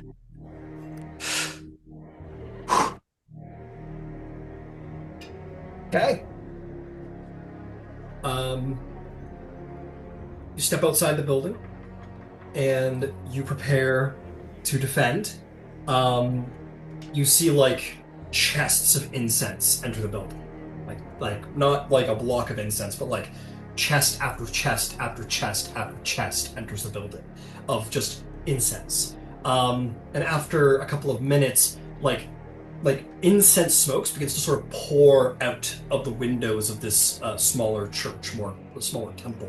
It's literally just like they've lit thousands of gold pieces worth of incense all at once, and smoke just starts pouring up and out of the building as if it were on fire. It is not. It is an intense sanctification, and as it comes out of the windows, it doesn't continue to rise. It kind of spreads out almost like a fog as it begins to make its way out towards the entirety of the district. As you hear chanting from within in the celestial language, repetitive chanting as they call upon the gods to sanctify these walls, sanctify this district. And at the same breath, you hear the screech of the fiendish screech, and you look up to the sky to see something of a swarm of flying imps and spine devils as they sort of redirect from fucking up everybody to fucking up you. This will not be about killing them all. This will be about holding the line as long as you can. How many minutes have passed since they started? 1. Good luck.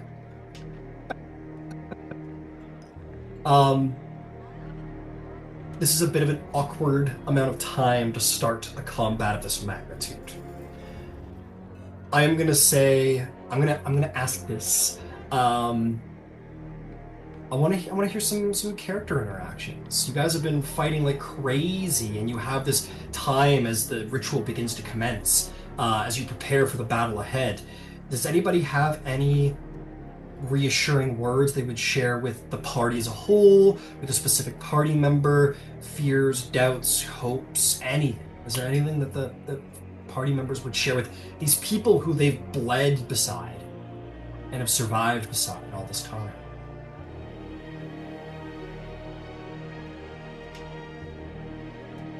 I think Zevriel might ask to the party.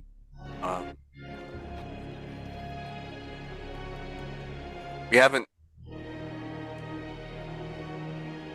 since all this went down, we haven't really had lengthy conversations with one another. Understandably so. I guess I just want to see how everyone is doing. I know a lot of people,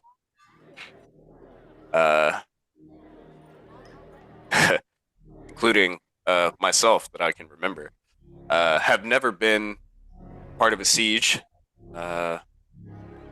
This much death, destruction, and yeah, I guess I just want to know if all of you are all right. You see Hecator staring into the middle distance. I've seen this before. This time it'll be different. Has to be. It will.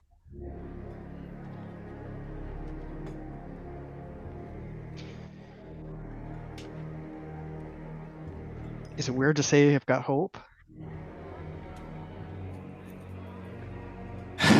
No. Because, and I might be a little biased, but I think as long as that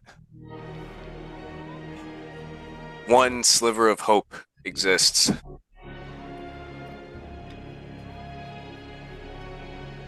I think there's still something worth fighting for.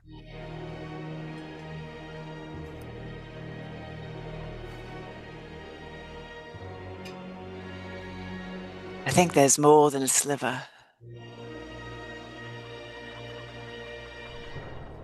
I don't think this went the way they. I don't think this is going the way they wanted it to. I think the longer we stand, the harder it's going to be for them.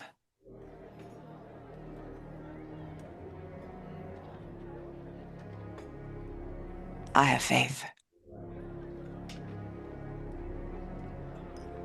Hope, faith, very powerful words. Let's keep it going. I think he picks up a little pebble and tosses it to Red, as if it's Red's turn to talk. We're passing the conch. Yeah. You're up, Red. I don't know. This is a lot. And I want to believe and I want to have faith. I've had faith my whole life. I thought I did. In the earth, in nature. This is so much greater. I'm trying. I've seen us do some pretty great things in the time that we've known each other, so there's no turning back now. Hey, and it's not that much greater. It's just like herd and sheep. Except we're not the shepherd. We're the sheepdogs.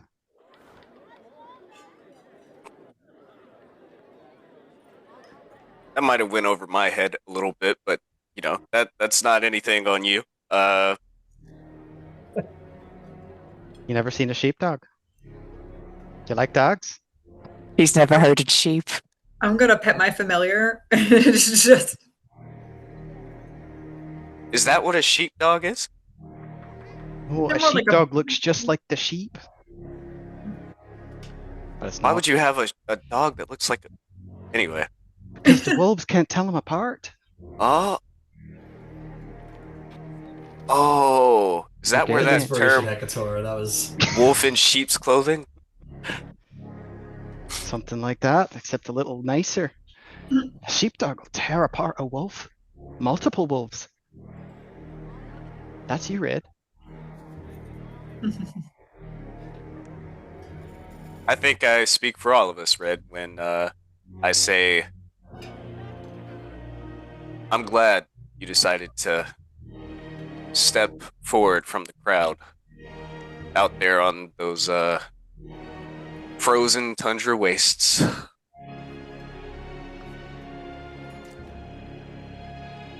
feel like I don't know what came over me then. I think it was more of a being thrust into something more, something greater. Maybe that's what's happening here. Being thrust into something greater. Mm-hmm. All right, Pebble.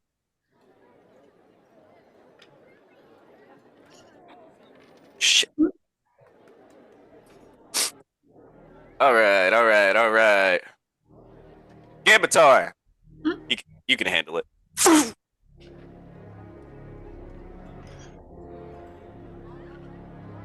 As it like pops off his chest and falls on the ground. He just looks down at it.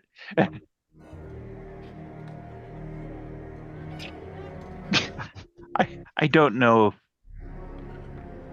you've all much at all. And I appreciate that many of you have spoken about faith and hope. I think you are all sadly deluded. But that's fine. I am here because it is my duty to stand. And I will stand and I will fight until that duty is met or I pass on. Duty. Shut up. He's talking. Yeah. Yeah.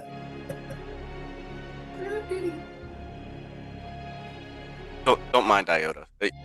That was moving. And then he will reach down, pick up the stone, and just hug it back at Saphriel. All right. Eeny, meeny, miny, mo, gotcha. Leah. Boom.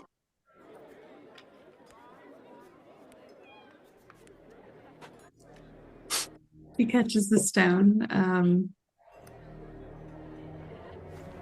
I probably no secret. I've been struggling. I lost my mom and my father just ago with my sister, and we lost so many people along the way in the tundra, and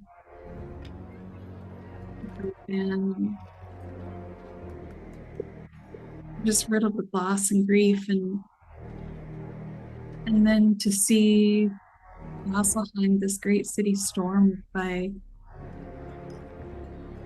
those people, it was absolutely terrifying, and I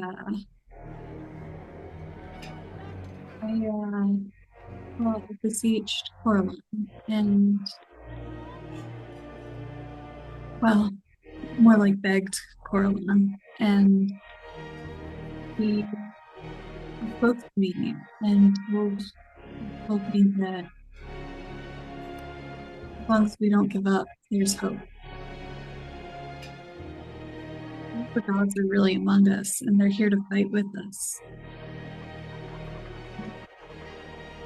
There's a lot of people that have faith in us.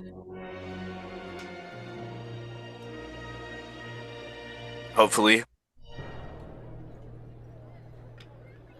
these rituals being done will be one step closer to saving this great city. Saving all of these people. Bring it in, everybody. Come on.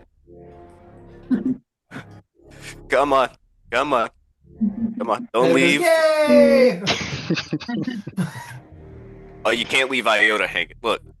Iota floats right to the middle of the hug, like right at chest level to be squashed by her. Oh. Yay!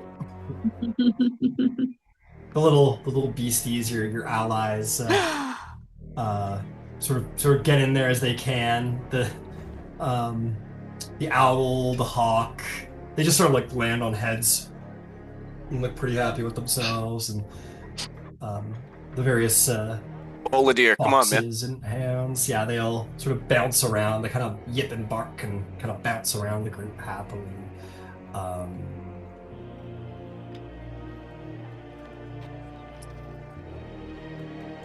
Whatever happens,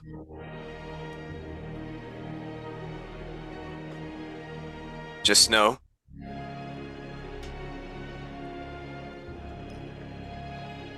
that we stood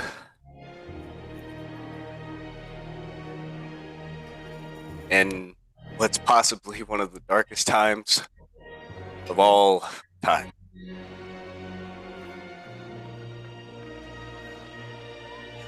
Regardless what happens here, forces of evil will know that we did not go gently to that good night. That was quite poignant. I don't know, man. It just comes. I haven't read a single thing since I've been here. You don't remember nothing, but damn, those are good. I don't know how to read. It came with the package, man. I don't know. You could definitely take inspirations of Rael. And I think something worth highlighting to Leah's point, something that those of you with higher passive insights might understand about all this, especially from the words of the Yosvarda, where he basically said that this is not a fight for Vasselheim, this is a fight for the soul of mortaldom. And if Vasselheim falls, so too does hope in Exandria. The reason why the prime deities are not physically here, as some may be like, oh, where's Bahamut? Where's Corlon? Why are you guys like just out there fucking them up? You know it's because if the prime deities appear and fight this battle for you, then what did this battle even mean? It's an admission that those who believe in good and those who have the power to do good are not strong enough against those who are evil and have the power to do good.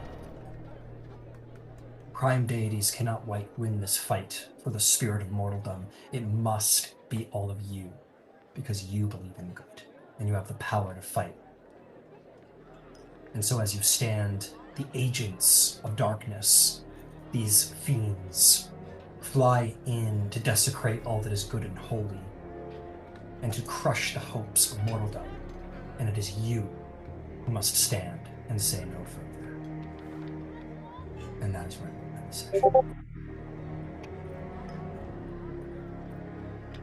Damn.